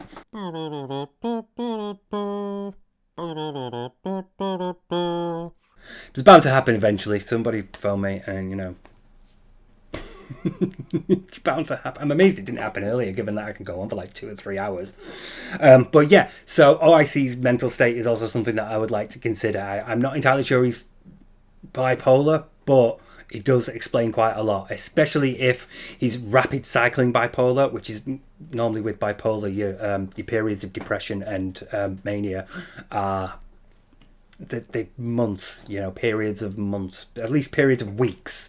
You know, generally it's months, and you need to like 2 or 3 months at least of one before the other for it to be considered bipolar. But there is something called rapid cycling bipolar, which is where it's normally weeks. I think it's rarely days, but usually it's within a week or two. The emotional states will cycle, so it would explain quite a bit. I'm not entirely sure though. I can understand it, and I am leaning a bit towards it, but I'm not fully on board yet. I don't want to say considered opinion. I don't want to say professional opinion because I am nothing if not unprofessional, but in my sort of like informed, dwelled upon opinion, I would like to do some more research at the moment, and that's why I'm sort of like not putting anything out right now, and I'm not really going into it right now. And same with the leaks and Phil's reaction to when you run an experiment, you'd collect your data and then you'd go away and analyze it and then write up your results. And this is the moment where I'm sort of collecting the data. This is the running of the experiment, as it were. I'm watching Phil. I've been joining a few more streams, been making an effort to sort of join a few more streams just to watch how he is through them, and get a sort of feel for the chat as well, and how it's affected his interactions there, and how his chat has responded, especially some of his stronger supporters. And that's why it took me by surprise with Snowkarl. And it's, this is the point where you should really be questioning whether you want to continue supporting this person and down this path. But these are all big things, and considering how long this video is, I don't want to talk about them now. I just want to sort of like say that I will be talking about them soon. I'm going to give a few more, maybe about a week, say, unless there's any new developments, and I'm fully aware that every time I say that there's something new that happens. But DSP and his reaction to the leaks will be next, because the psychology of shock is always interesting, because you have you have a physical response to it, and you have an emotional response to it, and you have a mental response to it as well, and those things are incredibly interlinked when it's a shock. Normally when you are given a piece of news, you could sort of distance those three so you can have a physical response when your nervous system kicks in and you're either ready to fight or flight or to freeze, and your emotional response is obviously depending on the impact of the news or the whatever revelation you've been given. And then there's the mental response of how do I react to this now, immediately. as well as how do I process this later? How am I going to deal with this going forward? So it's always really interesting in Phil to see how that. And Phil has had a massive shock here because we know these things are real. He's confirmed them. He's basically said, I've been a victim of identity theft. And you don't say that unless these things are true.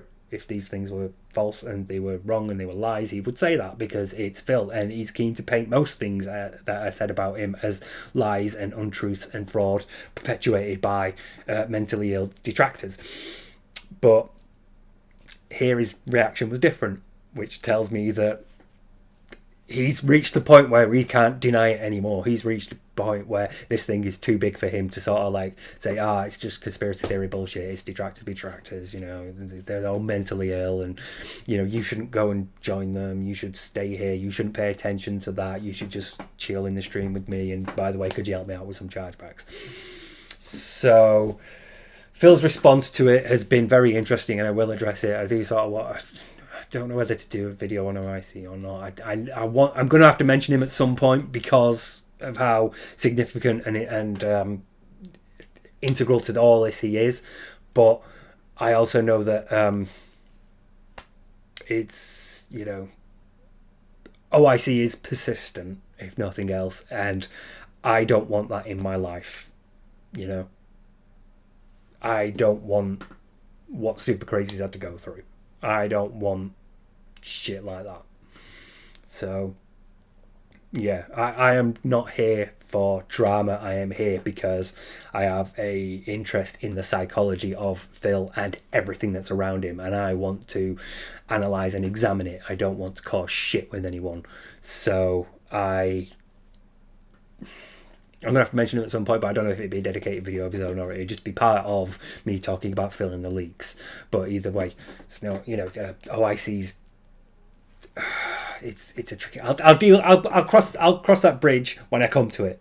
I'm fairly done with Snowkarl now. I don't really have anything else to say to you now. I really, you know, like I said, if you want me, you've got a better chance of finding me on Twitter.